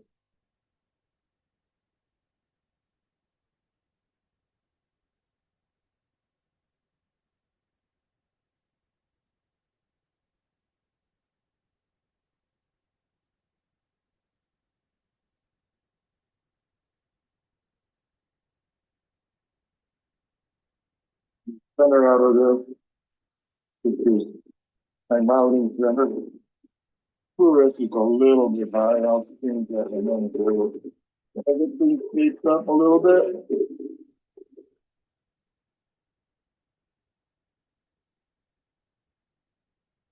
I could be a little more aggressive, but with offset turning, seems it was the grooves that were cut in there come slamming around. So it's best to be smaller cuts. If you enjoy turning, why do people want to rush it? Turn your tool straight up and down, zero position, pick up that first speed that I cut in there, and the rest it'll be the start of the cavity of the ball.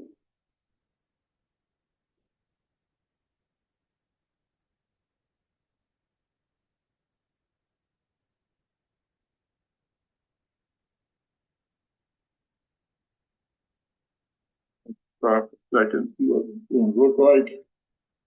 You can see where we're at here.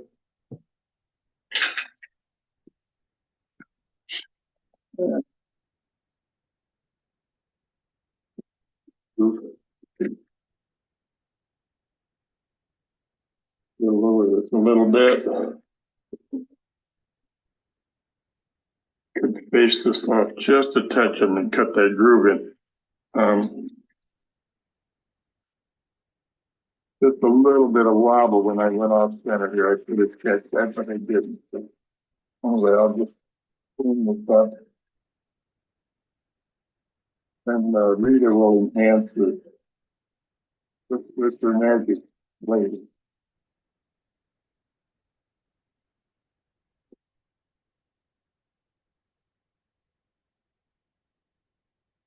Okay.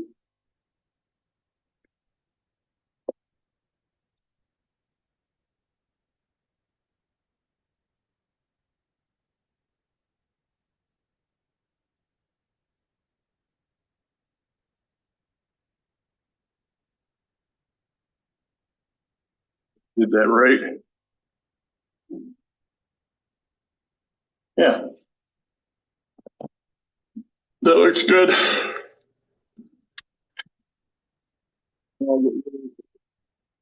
Center.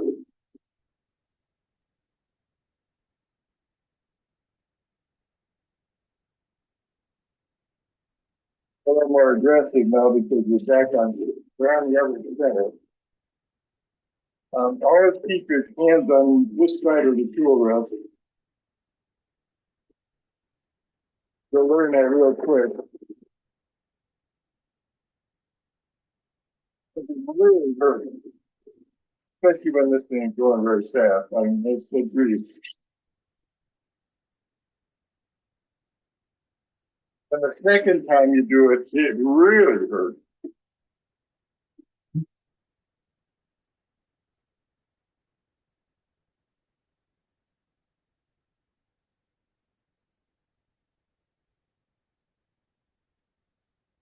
That stays at home. I'm just going to do it by eye.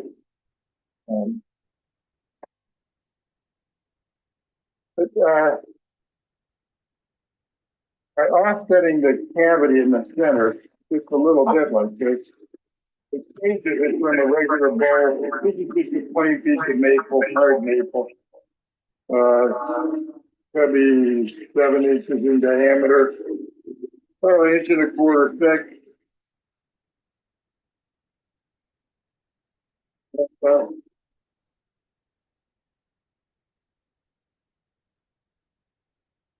Changes it from a plain $15 bowl to a $25 bowl. It's almost no more time. And they sell unbelievable. People just on the tracks and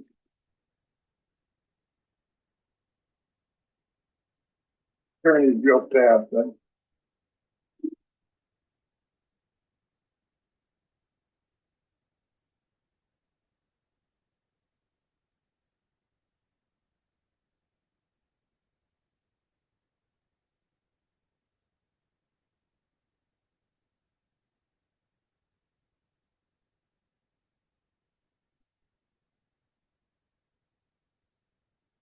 Not a long ways to go yet here.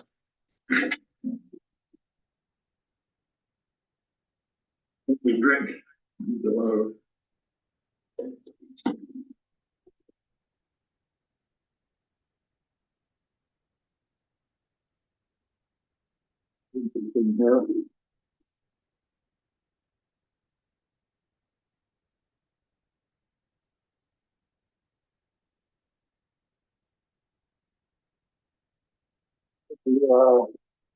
Makes the bowl come down square. You got to remember they've got a thin side and a thick side here, so don't go merging off the thick side. You'll be able to keep you the thin side real quick.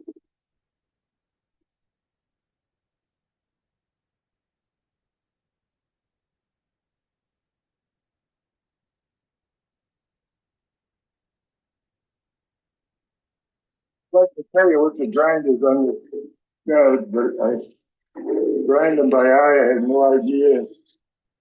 And as the situation changes, even hardwood, softwood, I change the grind. And I have no idea if the grind is on there, swept back and use both the wings.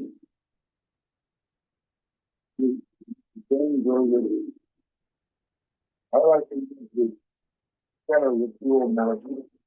The most of the purpose. The less torque on the tool handle, and it picks up the bevel better.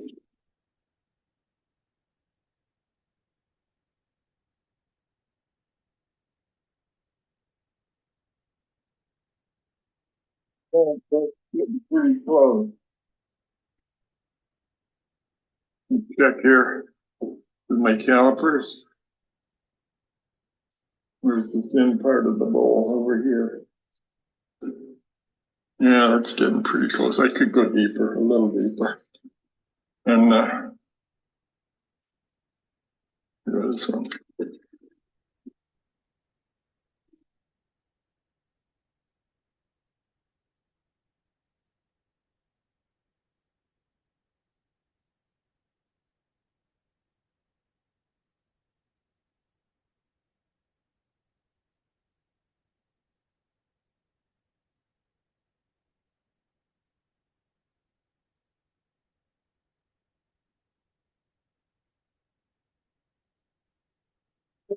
Center, there's not, I'm not turning, I turn much chassis when this at home. I want to do I want to show the whole thing in deep space and whatever, but at home I can look back. When you get toward the center of the bowl, you're pulling the going past the tool is on the magnet. So that's where you pick up these bounces because you're jamming into the wood. You got to slowly cut down. That'll do it. Grab it. Like that. That's a pretty good offset, and it's turned. It's probably 3/8 thick on the bottom. So now we'll take this apart. The check.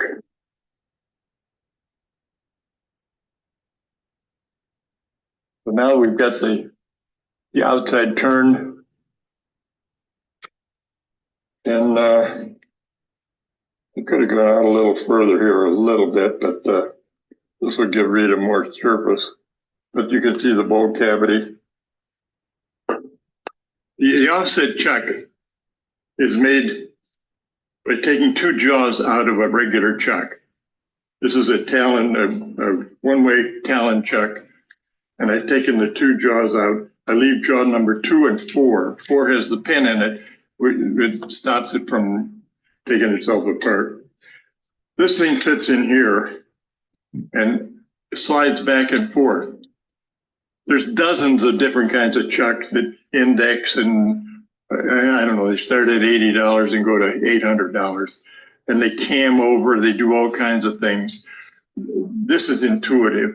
When this moves 1/4 of an inch, it's moved this bowl 1/4 of an inch off center. And when you clamp this, there's an expansion in here that clamps that tight. So when this goes in this hole, like that, and this clamps down, that thing is locked, and it can go off center anywhere you want it. You can put it 1.5 inches off center if you want it, if you're fearless. But it's intuitive. Okay, I've taken this out of the chuck. We've got the cavity turned, and I would have these 2 lines burned, but I've got them cut in there, and Rita will show that next anyway. I'll put this centered against the flat plate and fire this up. Now, this would be all sanded and ready to go. So I think all I have to do now is I switched to safety glasses. If I don't get my head underneath this, I didn't realize I was doing that. But I didn't realize a lot of things.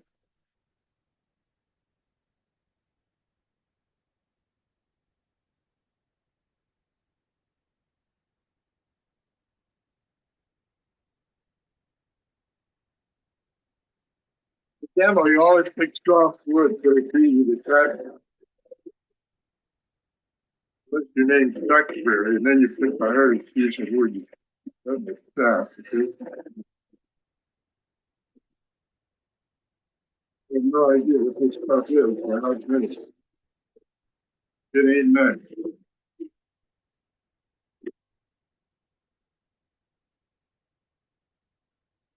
Turn against the faceplate. Try to put most of the pressure when you're hogging things toward the faceplate.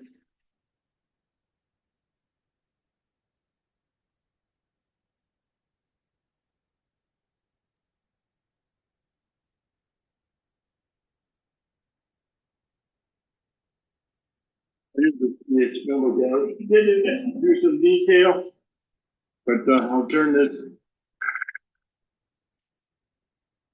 thing down. Make a detail here, nice flat bottom.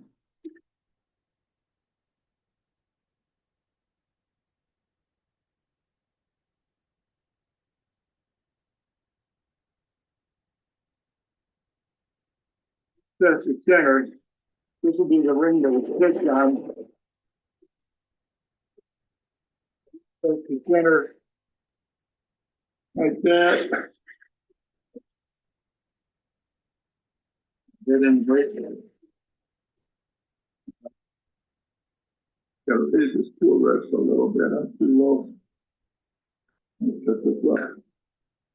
I gotta raise this a little bit. I have no idea what that block of wood is, but hope I never see another one.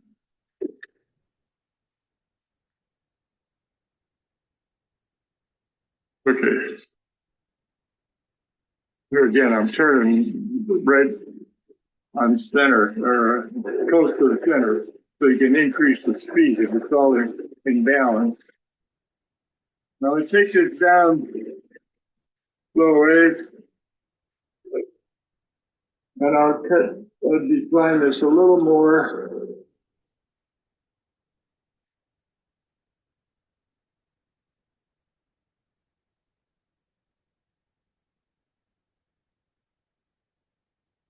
And I like to put a ring in, a signature ring. I do have a 1/4 inch skew. The 1/4 inch skew laying flat. Move this a little bit.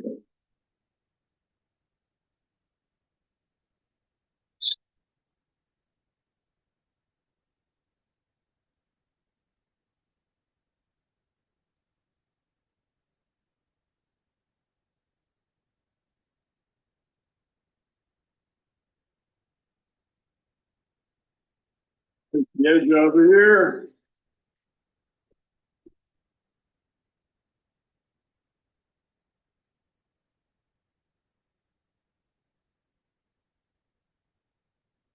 Yeah. Now I can stand that up. I have to take this down no more.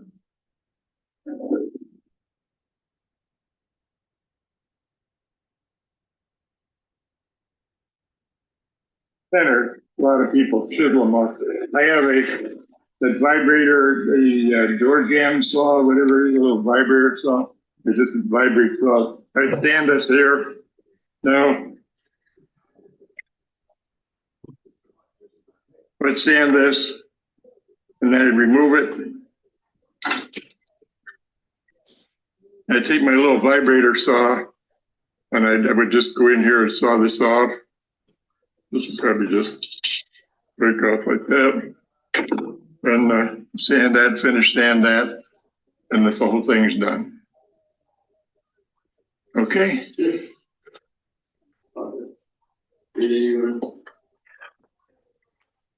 Hi, everybody. I'm Rita Duxbury, and I'm the assistant in Jim's shop. He's the master, so I get to do all of the sweeping up and all of the little menial tasks that are around.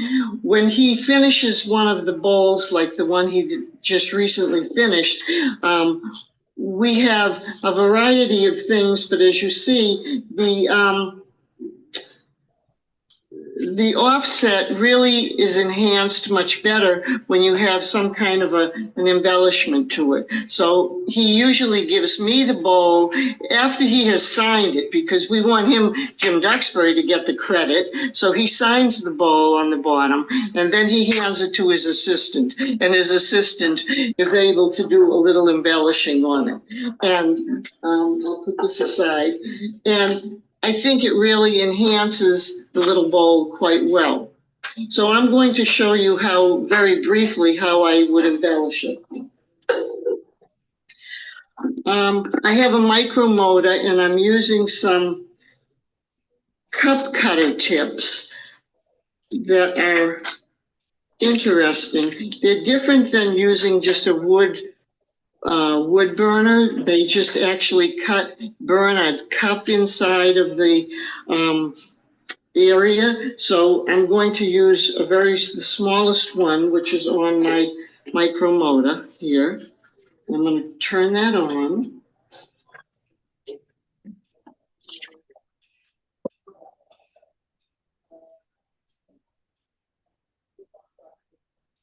And if you notice, before we do that, if you notice, Jim has put some lines in to outline the offset. I take a India ink marker or my wood burner, and I burn those lines, and I think that gives it a nice accent. So I've taken in this case, I've taken the India ink and permanent marker, and I've gone around and I've accented those. Then with the micromotor, I burn, and you just burn and fill in the whole area.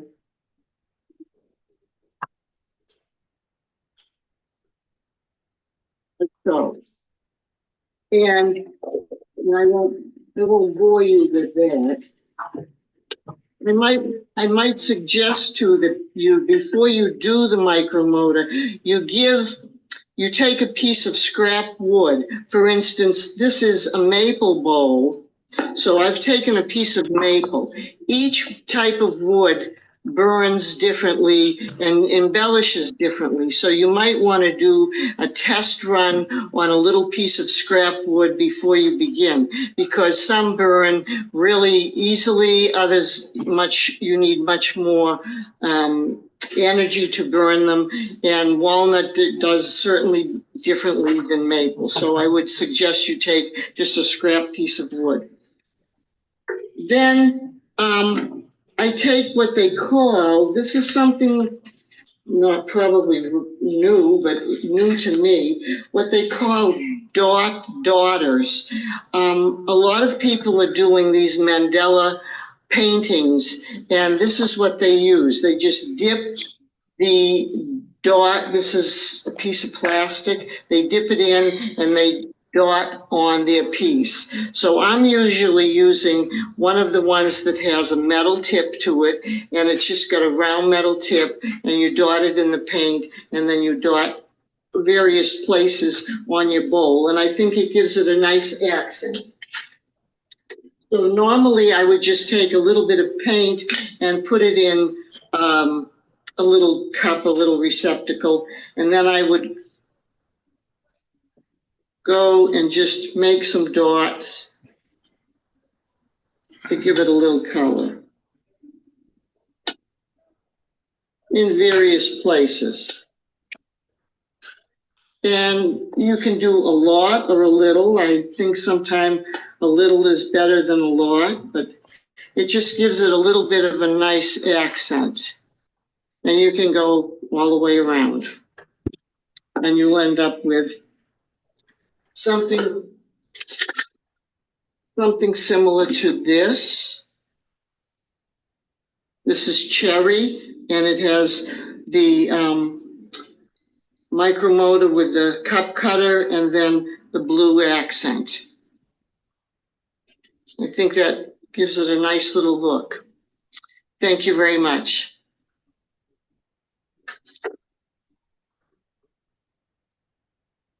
Wow, we don't want to see another one of those. Anyway. All right. Very nice all around. Thank you. Yeah, great job. So we'll stop the share. All right, so floor is open for any questions that you have for Mr. Duxbury.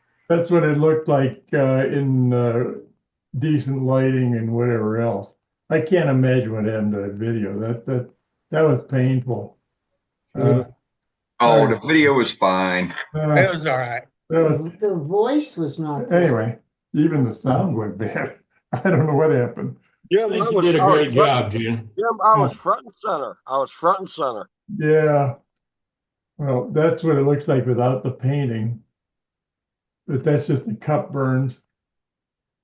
Yeah, show us the paint on it again. You get the one with the red on it? There's another one around here. Okay, so she's painting where she burned it, is that right? Yeah. Okay. You just hit a few of the dots. Yeah. And not too many. And yeah, it kind of makes it look pretty. I love that. Yeah. There it goes. There it goes. There's a couple more. Really Yeah, nice. very pretty. Here's So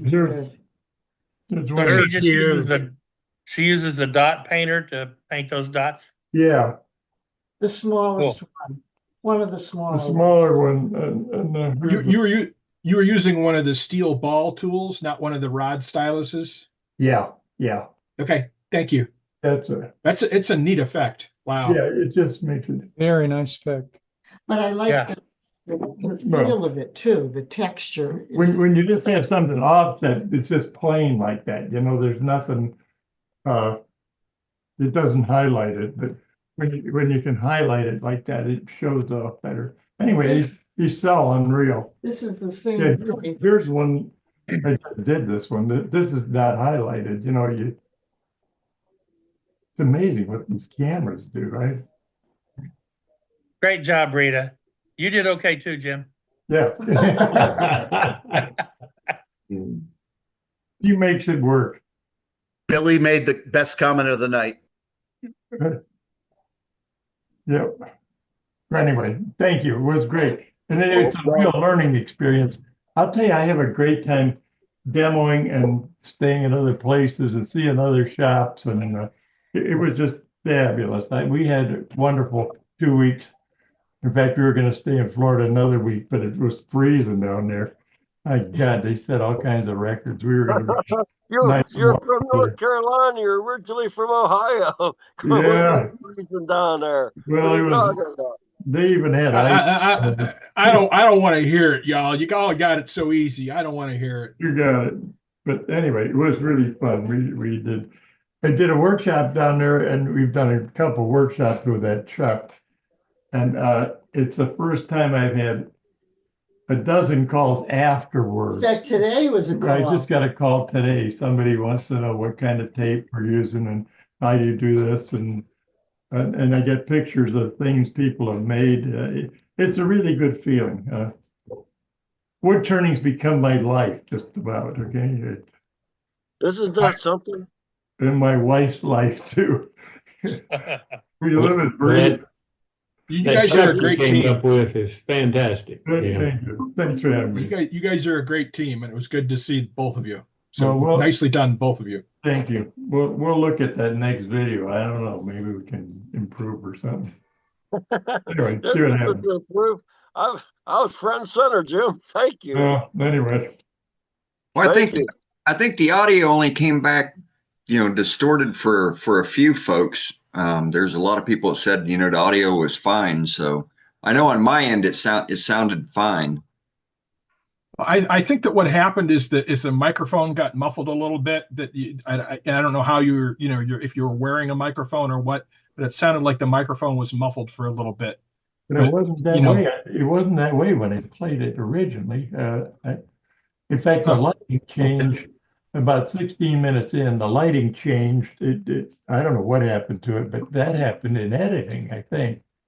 But the sound, I've listened to it a couple times. The sound was perfect. The sound tonight. I will agree. The sound was far superior when we're just listening to it off, straight off to YouTube, and not coming through Zoom. Yeah, I think Zoom did something. Zoom just messes with the original audio clarity when it's pulling it in from an outside source. So we just roll with the punches. Okay. Honestly, if Yeah, you upload the original video to the YouTube channel, it should be perfectly fine because we're not going through Zoom. Zoom downsizes stuff to make it broadcastable to multiple locations. Yeah, but don't worry, Jim. We're going to give everybody their money back that had problems. You got Yeah, right. Yeah, I'm going to get right on that. So yeah, for sure. So, did anybody else have any questions for Jim or Rita?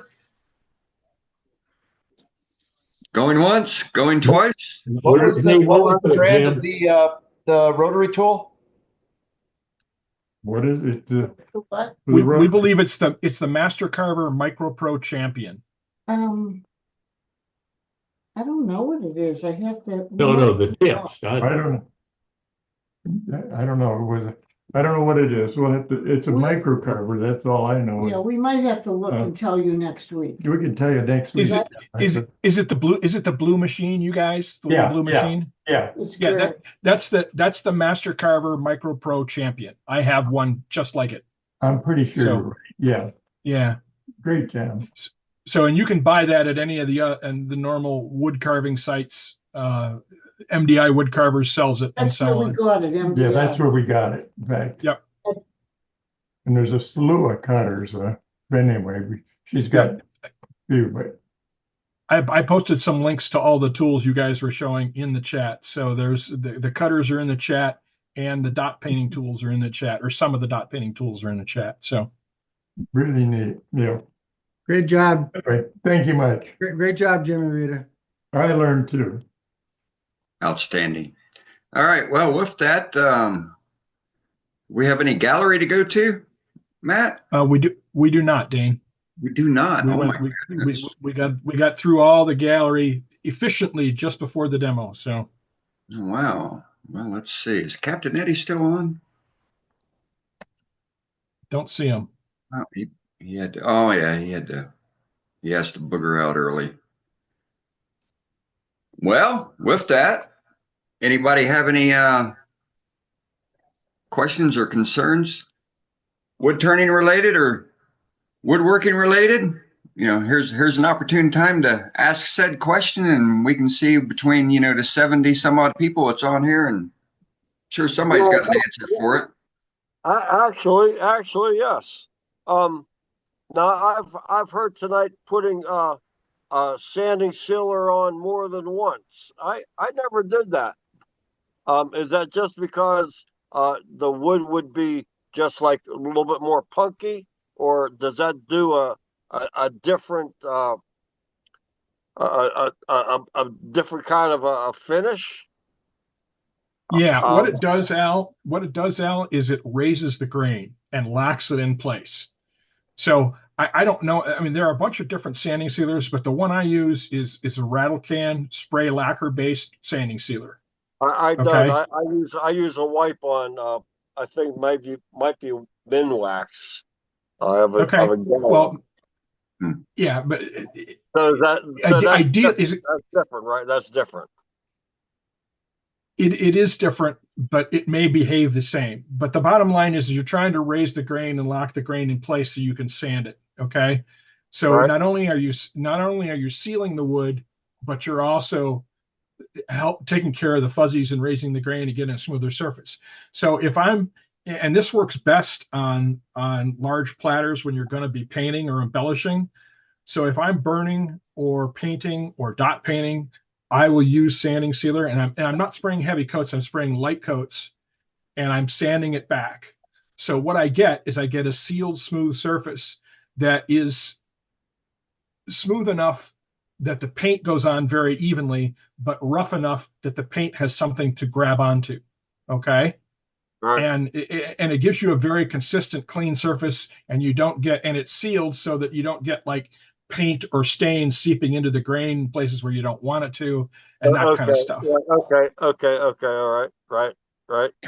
I saw a new technique recently.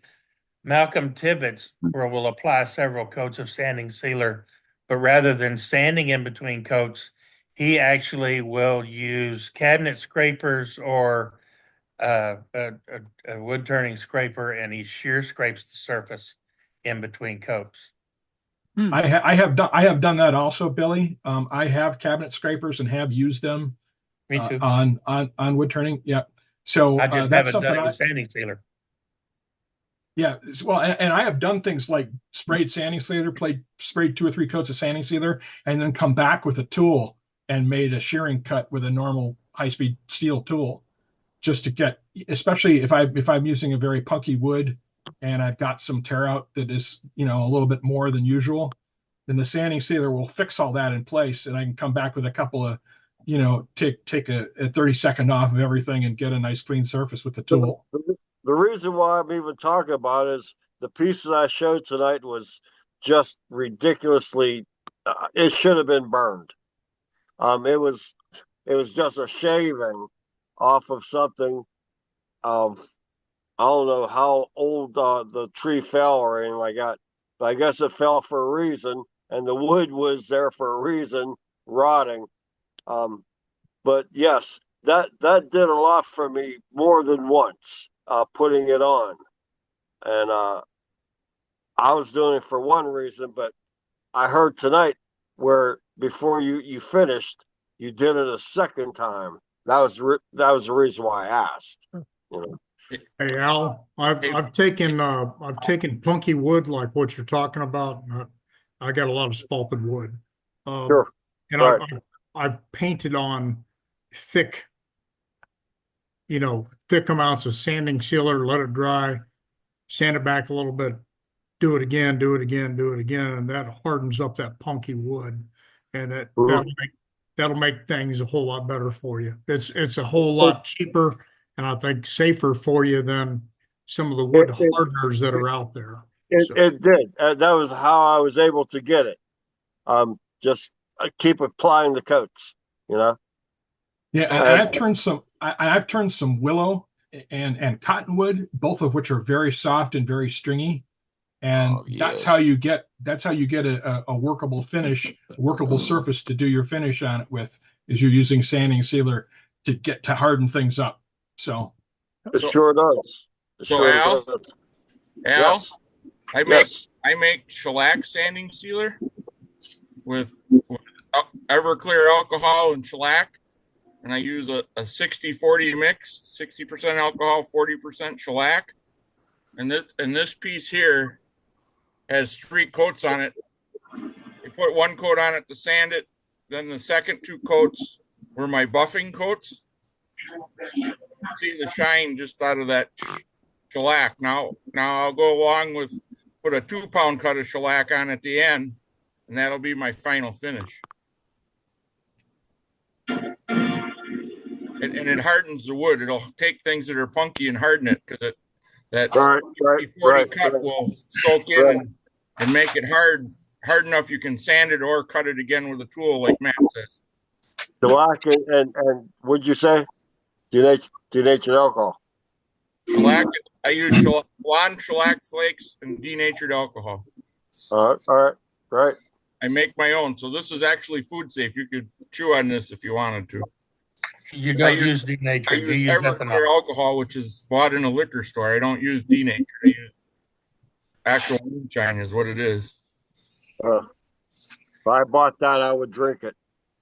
No, you wouldn't drink this stuff because it tastes horrible. I'm only goofing. I wouldn't drink it. Oh my God, my eyes are already bad. That would make you blind, right? Well, the bad stuff. I have noticed with my turnings, even when I'm working with a good piece of hard maple, I always do 2 coats of sanding sealer with some light sanding in between with a green Scotch-Brite or Scotch pad. And then I do my axe wood paste, and the difference is night and day between 1 coat of sanding sealer and 2. It just comes out so much shinier and nicer. Good. That's one of the members, I always recommend 2. One of the members of our local club worked at PPG, and I asked him about sanding sealers. He said sanding sealer is the same as the material. Like lacquer sanding sealer is the same thing as lacquer, only it's much thinner. It's made to hold the grain so you can sand it and then put a coat of finish on it. Yeah. Jim, that's probably the reason why when you put that sealer on there, the sanding sealer, you get that pop right there. That's probably the lacquer part of it.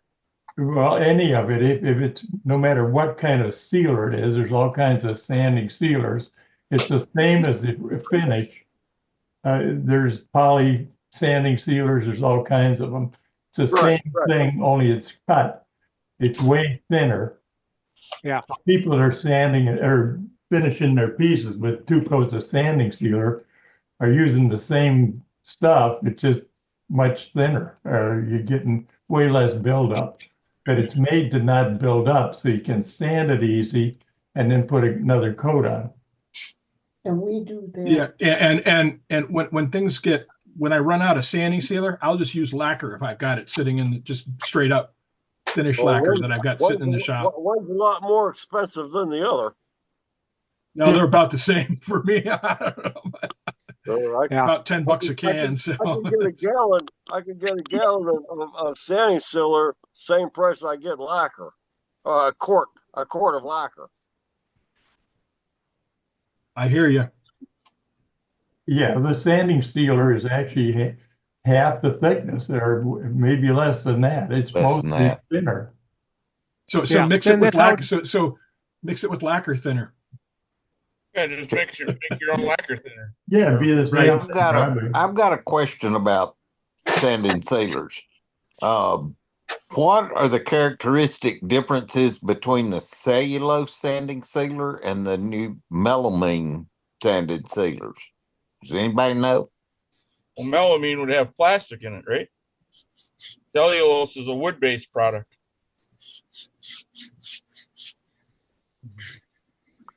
Yes, that's correct. Okay.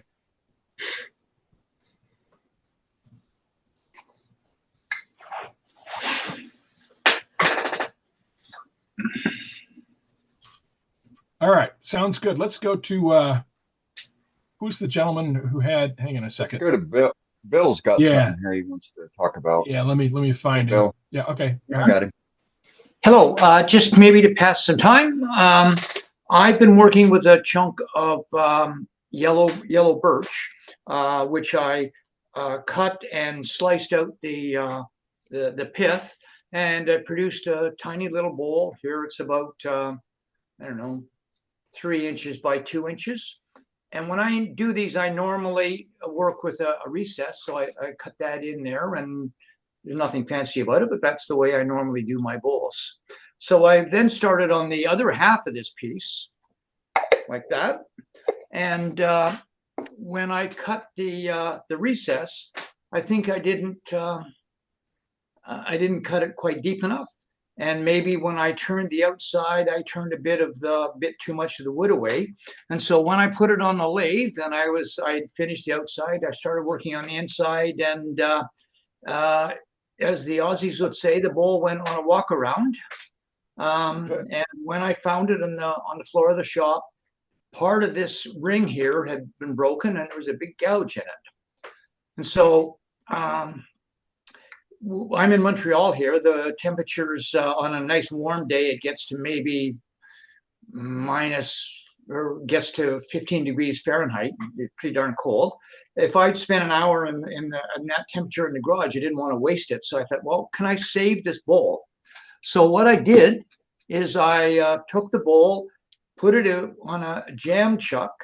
I have made a bunch of sacrificial tenons, which I jammed up against here and used the tailstock into it and cut away that broken bit of wood and resanded the outside. And so now we have a bowl that has a flat bottom instead of a recessed bottom, but it'll do. Great save, Bill. Yeah, Great nice. save. What kind of wood was it? A yellow birch.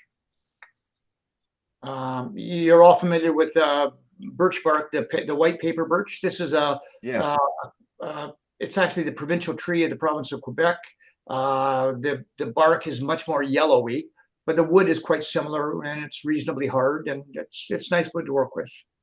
Yeah, it looks like it. Yeah, it's got some nice character to it. Yeah. Yeah, good save. Good save. All right, that's it for tonight. All right, thank you. All right, let's go to Greg. He's got something. Yeah, I got something that was, I don't know if you'll be able to see this or not. But it's a little bird, but it's not actually about the bird. It's about the eyes on the bird. Can you see the eyes? Yes. Yes. Because when I looked at this piece of wood, there was a knot through there. And, the whole goal was to try to get the knot to come out in the place of the eyes as I turned it. And so there's no paint or anything. It's just a knot, and they're exactly where they needed to be for the eyes of the bird. Think you could do that 2 times in a row? Huh? Well, I haven't found the right piece yet. I will one of these days. Yeah, you'll be looking What'd you for do it. I for the know feet? that. Can you But show us that, the it was a challenge in itself because you know, to make it come out like that. Oh yeah, for sure. Yeah, it So, looks yeah, great, Greg. if you see a piece laying around the shop like that, try it sometime. Hey, could you show us the feet? Huh? What are your feet? What are your feet? Just some pieces I cut on the scroll saw. Oh, that's great. Oh, okay. And then I had two long dowel rods. You know, I did this one right after we come back from Florida. You know, them little birds that run in and out on the waves on the beaches. You know, I don't know what they are, but that's kind of what gave me the idea of doing one like this. The flamingo? No, turn. He's No, talking no. about the turn. The turn. TERN. It's a little bitty, Sandpiper. Oh, Yes. small bird. sandpiper. That's it, sandpiper. But that's what gave me the idea, and I seen them that knot through the piece of wood, and I said, I wonder if I can do that. So that's where I come up Joaquin's with that. little birds, yeah. But we was talking about the lacquer sanding sealer and stuff, or putting a sealer on something. I haven't had a piece to crack on me for over 25 years, and most of the stuff I turn is wet. And I take lacquer sanding sealer and acetone and mix them 50-50. Once I get the piece turned, I sand it with like a 120 grit, and then I put the 50-50 lacquer sanding sealer and acetone. And what I think happens is the acetone really thins this down where it penetrates deep into the end grain of the piece of wood, and it fills it, and it allows that piece to dry equal to the side grain. And with that doing that, I have never had one to crack. With the acetone, it evaporates really, really fast, and it automatically starts pulling moisture out of that piece of wood. Now I do that to the outside, and then when I turn out the inside, I do the same thing to the inside. So I have the lacquer sanding sealer and the end grain filled from the outside and the inside, and then I put it down in a brown. I go through and sand it after that all the way to my grit I desire, like 400 grit. And then I put it down in the brown paper bag with some wet shavings and let it set for 2 weeks. When that piece comes out, it's dry. Huh. I Interesting. remember you telling me about that using acetone with the Acetone really thins it down, and Yeah. it starts pulling moisture out of that wood. You turn it. When you turn, so on a bowl, you turn it green and you turn it thin the very first time. You don't do a. I don't. Twice. I never turn them twice. Most of my stuff are not stuff like a salad bowl or anything like that. Most of mine I leave the bark on it or something. You've seen some of the stuff I post, but it's right. Yeah. It's always more in the art side of it. And if I do salad bowls or something like that, I would do the same thing, but I would use tried and true on it. The one that's really thin, not the paste, not the original. And the salad bowls, I coat it right after I get done with the salad bowl, and I've hardly ever get them to warp, because when I do a salad bowl, I do it like you quarter saw a piece of wood, and I do that part on the salad bowl, and that way the grain's going up and down in the bowl, and it doesn't move as much on you. Okay, you're doing an end grain bowl. Yeah, well, no, it's not end grain. It's side kind grain? of, but it's not. It's still side grain. Quarter sawn section. It's quarter sawn. Yeah. Okay. But Well, that's Greg be great. getting those big planks. But Big trees up there. it must be doing something, because I haven't had one cracked for a lot of years. Well, that's good. That's good to know. Have to try that.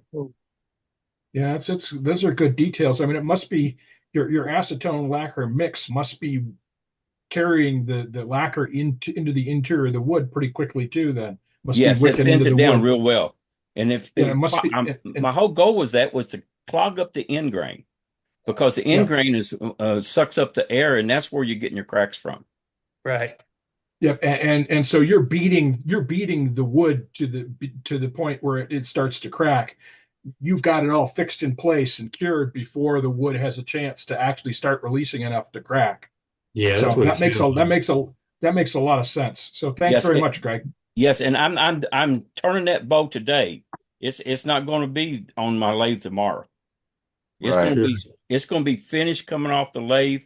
If I got a tenon on the bottom, the tenon comes off before it goes into the bag. Yep. Yeah, because you So- can't afford to leave anything too thick. Exactly. Yeah. So why are you even putting it in the bag? To go on and finish drying it out, because it's not dry. It was throwing water in my face when I was turning. So the bag serves the same function as it does if you were microwaving it dry. The bag helps regulate the rate at which the moisture escapes from the wood. So Yeah, I got that. The wet shavings in the bag is pulling moisture out of the bowl, and the brown paper bag pulls the moisture out of the shavings. And just let it sit there for about 2 weeks. And then I usually set them on a shelf for about a week, and then I can spray them with lacquer. They're completely dry. I can take a moisture meter, and they're dried down to about 8%. Oh, that's good. Very cool. Very cool. Very good. Yeah, we'll have to try that. One little safety feature of all that is be careful. Acetone is extremely flammable. Make sure you keep a controlled environment on it. Watch what you're doing with your rags and where you're leaving it and sparks, because it's flammable, real flammable. Well, my rags always I brush it on. I don't put them on with rags. Yeah. Right. Well, just the point, By you know, putting it it in the makes bag, it doesn't fumes. spontaneous combust either. Yeah. Well, also the fumes can be ignited if you're in a controlled environment where it's getting too much fumes. It's kind of like gasoline. Just be careful. Just a point.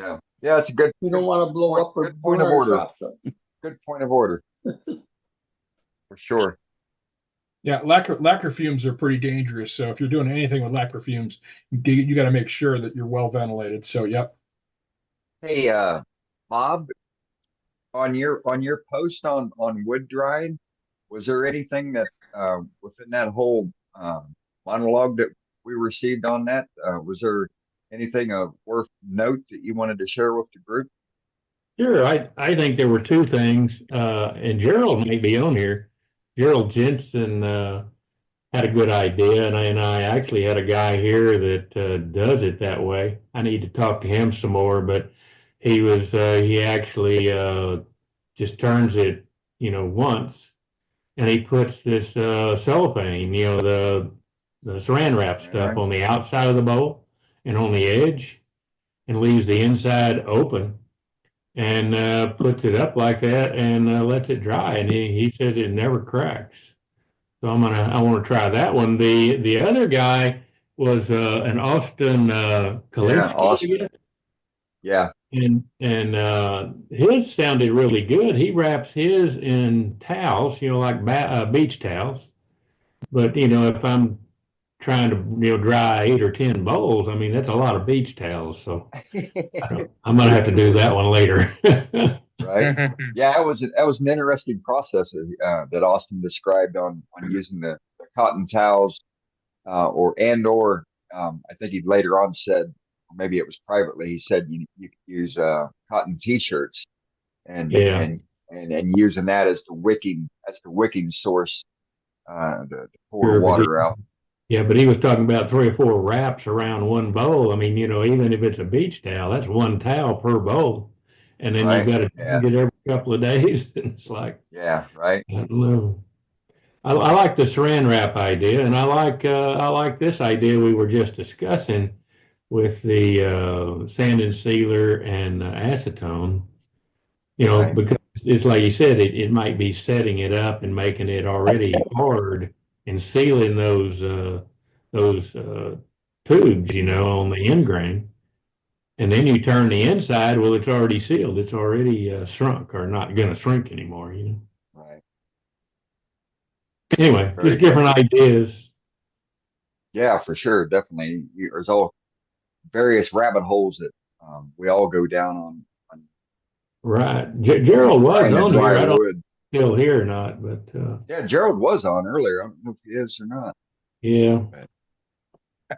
All right, I will be right back, fellas and ladies. I've got to go take care of my cats and medicate to one, so I'll be back in about less than 10 minutes. Right. I mentioned Malcolm Tibbetts earlier. For those of you that don't know who he is a world-class, if not the world-class master of segmenting. He does amazing things with segmented pieces. His ribbon art is phenomenal. He recently uploaded his last 3 DVDs in single project form to YouTube. So if you're interested in that sort of thing, and obviously I've watched them all already. If you're interested in that sort of thing, I suggest you search Malcolm Tibbetts on YouTube and check out some of his segmented pieces. He's There's just 67 amazing. of them. Yep, 67 of them. That's right, Roger. I've Yeah, been his YouTube's out. His picture, Yeah, his I've videos. been following Malcolm for a long time. He's been one of the channels I've been subscribed to. So when he started doing that, he just filled up my YouTube for about 4 days. Yep. Yeah. Is that But is it's that great Tibbins stuff. Is that Tibbins, Tibben? Tibbetts. Tibbetts. Tibbetts. Thank you. Yep. Tibbetts. There's his book. Yeah, I just got that book. It's a great read. It is. Yep. What was his first name? Malcolm. Malcolm. Yep. Yes, Malcolm. And he explains it in ways that's really easy to understand. Yeah, exactly. But a lot of his stuff is the difficulty level, and he'll tell you it's tough.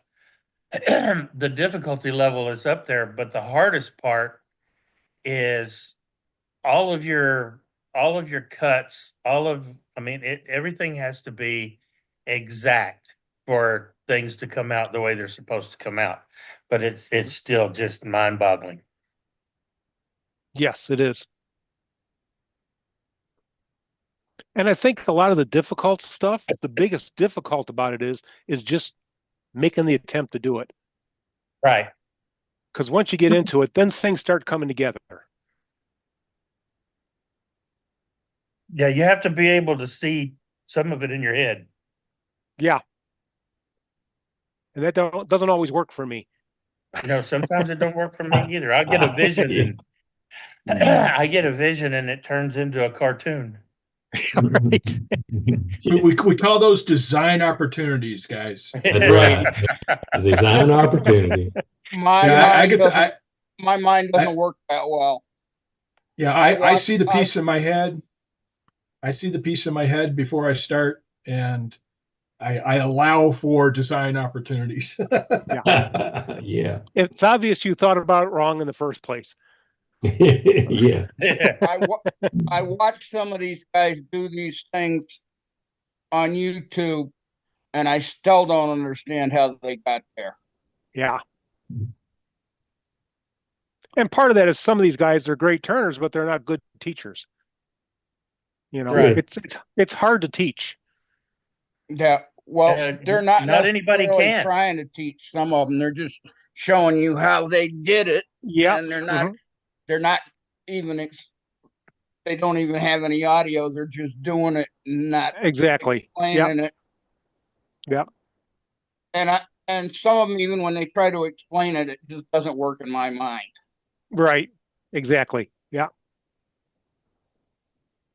I think part of that is they do it so much they leave little bits out because they don't think about it anymore. They just do it. Mm-hmm. Well, and you guys know I do a lot of demos. When that's been the biggest hurdle is how do you get to that point? How do I explain something that I'm doing instinctively? And that's for me, I want you guys to walk away from anything I show knowing how to do it, to be able to replicate it, right? So that's for me, that's the biggest hurdle is because I don't know, about 30% of what I do is just instinctive at this point. And it's like, how do I explain that? I've got to make sure I explain it. You know what I mean? So. Yeah, well, I will say, Matt, though, that you're an excellent teacher. Thank you. I've Jeff. learned a lot from you.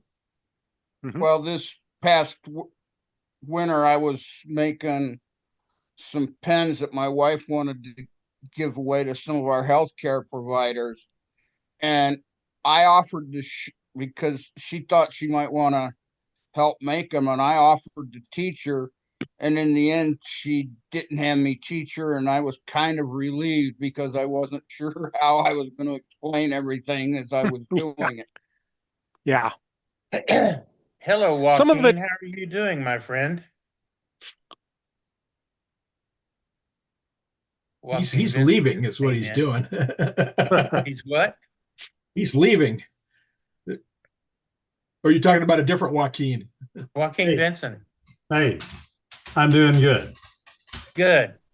We're walking the dog, working out, trying to get back in shape. Good deal. Good to see you back, buddy. Good to see you back. I'm glad to be back. It was good last week and really a long way behind, but we'll catch up. Yep. Be back. How's the wife? You've been traveling. How's that been? Enjoy watching your boating trip and that fishing trip. I was jealous about that. Thanks. Yeah, it was a much needed break. Yeah. How many cruises do you do a year now? It varies. There are years we do 3 or 4. There are some years we only do 1. Okay. She's going on another one here in July. I'm not going on this one. I told her, no, I'm saving my money for SWAT. There you go. That takes precedence. Priorities. Got to have your priorities. Speaking of SWAT, made my reservations yesterday. Cool. Yep. Speaking of SWAT, registration's opening on, I think it's the 3rd of March. For registration, and the prices are up for this year. So if you all take a look at that, cool. There in Waco. When is the event, guys? Say again. The 20th. It's usually the last weekend in August, isn't it? It's usually the last full weekend of August. This week is the week before. Pardon? Yeah, that is still on my bucket list. I need to get down there to that. Yeah, it's August 22nd to the 24th. Oh, they moved it up because of Labor Day. Yes. Yep. Yeah, I popped a link in the chat there. You guys go on the website, check out current prices and everything. Yeah, thanks. The entire event or whatever. And if you don't want to stay in the hotel, there's, like, I stay out at Midway Park and Corps of Engineer camp at Lake Midway. I think I paid $58 for Thursday through Monday last year. Hey, Tim, I can't register yet. Our club gives away 4 scholarships, so I'm waiting on the drawing. I don't blame you. Yeah, me too. All right, you could go free if you demonstrate. Yeah. Do they need demonstrators? They got it full. Jim's demonstrating again this year. Yeah, I think it's full already. Yeah, it is. You're not supposed to demo year after year, so I didn't put in for it for this year. You know what they got Jim doing now? No. A lighthouse pepper mill. He's going, Oh what? yeah, that's right. He told me about that. All the stuff I do, you want me to do it better than? Yeah. Jim, do it off center. Hey, Joaquin, I was over on the side there. I was doing something. Hey, it's nice to see you, man. You look pretty good. Thank you It's very good much. to see you. I feel, Hey, look, man, you look good. I feel on top of the world, Albert. Thank you very much. Man, you look really good. Call me Al. Only my mom called me Albert. Okay. You guys, Challenge accepted. You look good. You look good. It's nice. It's nice. Thank Praying you. for you. I appreciate it. Hey, Joaquin, Hey, I've been listening. Glad you're in. So somebody was talking about watching YouTube and learning from YouTube and not understanding or seeing how somebody gets from start to finish. You got to keep in mind when you're watching YouTube with the majority of these YouTubers out there, they don't show every step. They show the beginning, they show the ending process. A lot of them, they keep out the key steps that's going to be successful for you to be able to make a project. They're not doing stuff like what Billy Burt does on his stuff, where he shows it from nuts to bolts, start to finish. So yeah, I understand that too. You got to keep that in mind. Right. And that's why I love this club, because I'm a big YouTube person and I watch everything I can grab. But you guys are live and I can see them. No, there haven't been any mistakes, but I mean, I can see exactly what you're doing. And I thank you all. Right. Yeah. Well, You you bet, haven't you know, seen any of my demos and in if you hadn't seen mistakes. I demoed Mine last either. week. I demoed last week and I threw a tool out of the handle in the middle of the demos. I was just trying to flatter y'all. That's but for your defense, it was 15 degrees out. So the ambient temperature is cold, and then you got the friction going against the metal, you know, so it's just naturally going to grab, you know, when you're doing a tight fit like that, you know. So that wasn't your fault per se, Matt. So you're all Yeah, good. Dane, thank you very much. But it was totally my fault for not leaving enough room for the tool to get Damn it! All you had to do is go along with my explanation. And Matt, when you get to be over 50 years of age, the arthritis starts to set in too. You know, man, Yeah, I don't have that, so I can't blame that either. So you just screwed up a perfectly good lie Dane was trying to cover for you. You screwed it up. I mean, you know, Did I you look ever out for find a tool? everybody, and you know, but that's the honesty that we have here. So And the Yeah, it was- goal I makes the could- joints so I they could- don't work well. yeah, I could see the tool from the lathe. It was directly down below. So I did get it back. So and fix it. So yeah, how it many needed days some back- clean. It needed how some many days sharpening. did it So take you to find- how many days did it take you to find it? no, I had it back together before the meeting was over. Before I came upstairs that night. Oh, okay. So I did have to resharpen it because it was kind of bufangooed up on the top and the tip. But right, that's okay. I'm gonna have to go watch that demo. I missed it. I was on a cruise ship. Yeah, it was a good demo, except for him throwing the tool, because that could have been really, really bad if it went the opposite direction. But yeah. So now we'll just be blunt and honest, Matt. Give it to me, brother. That's the way I like it. Right? Don't beat around the bush, man. Give it to me Yeah, straight. that's right. Safety. I learned about that exactly the same way. We'll have to Don't put do that. Right? this tool. We'll have to put some safety chains on his tools when he comes for level up, so he doesn't throw them around the room. Right.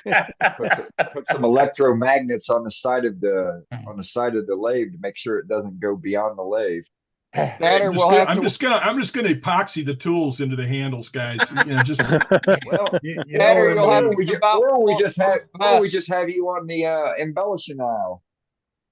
that sounds like one of those you're not gonna live down, like me and epoxy in my Now, I haven't brought that up in a couple years. I know. But No, Matt, in the Army, they call that dummy cording when you have to tie things to your equipment.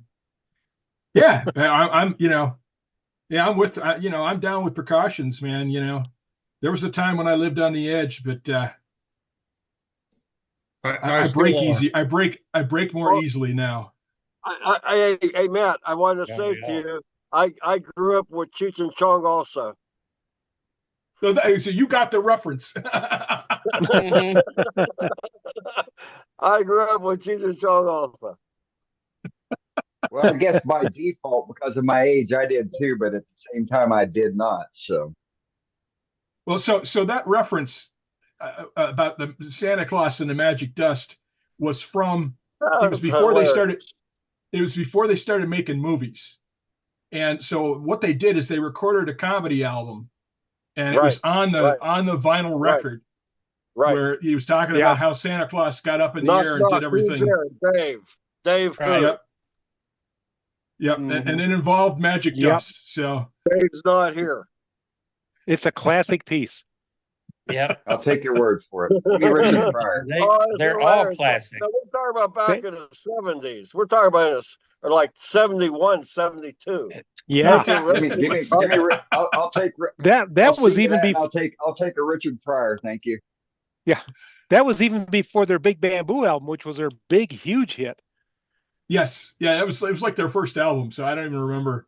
You know, it was hysterical though. Santa and his old lady commune. Yep. Well, this is great. Well, since we're kind of sliding into the after hours conversation here, so we'll just call this the demarcation point for the official Worldwide Woodturners meeting that we have. And I want to thank, those that are still on. We got 43 folks here still on. So what we're going to do is we'll keep the meeting open into what I call the after hours, where a bunch of us sit around on the tailgate, really get to know each other and let our hair down.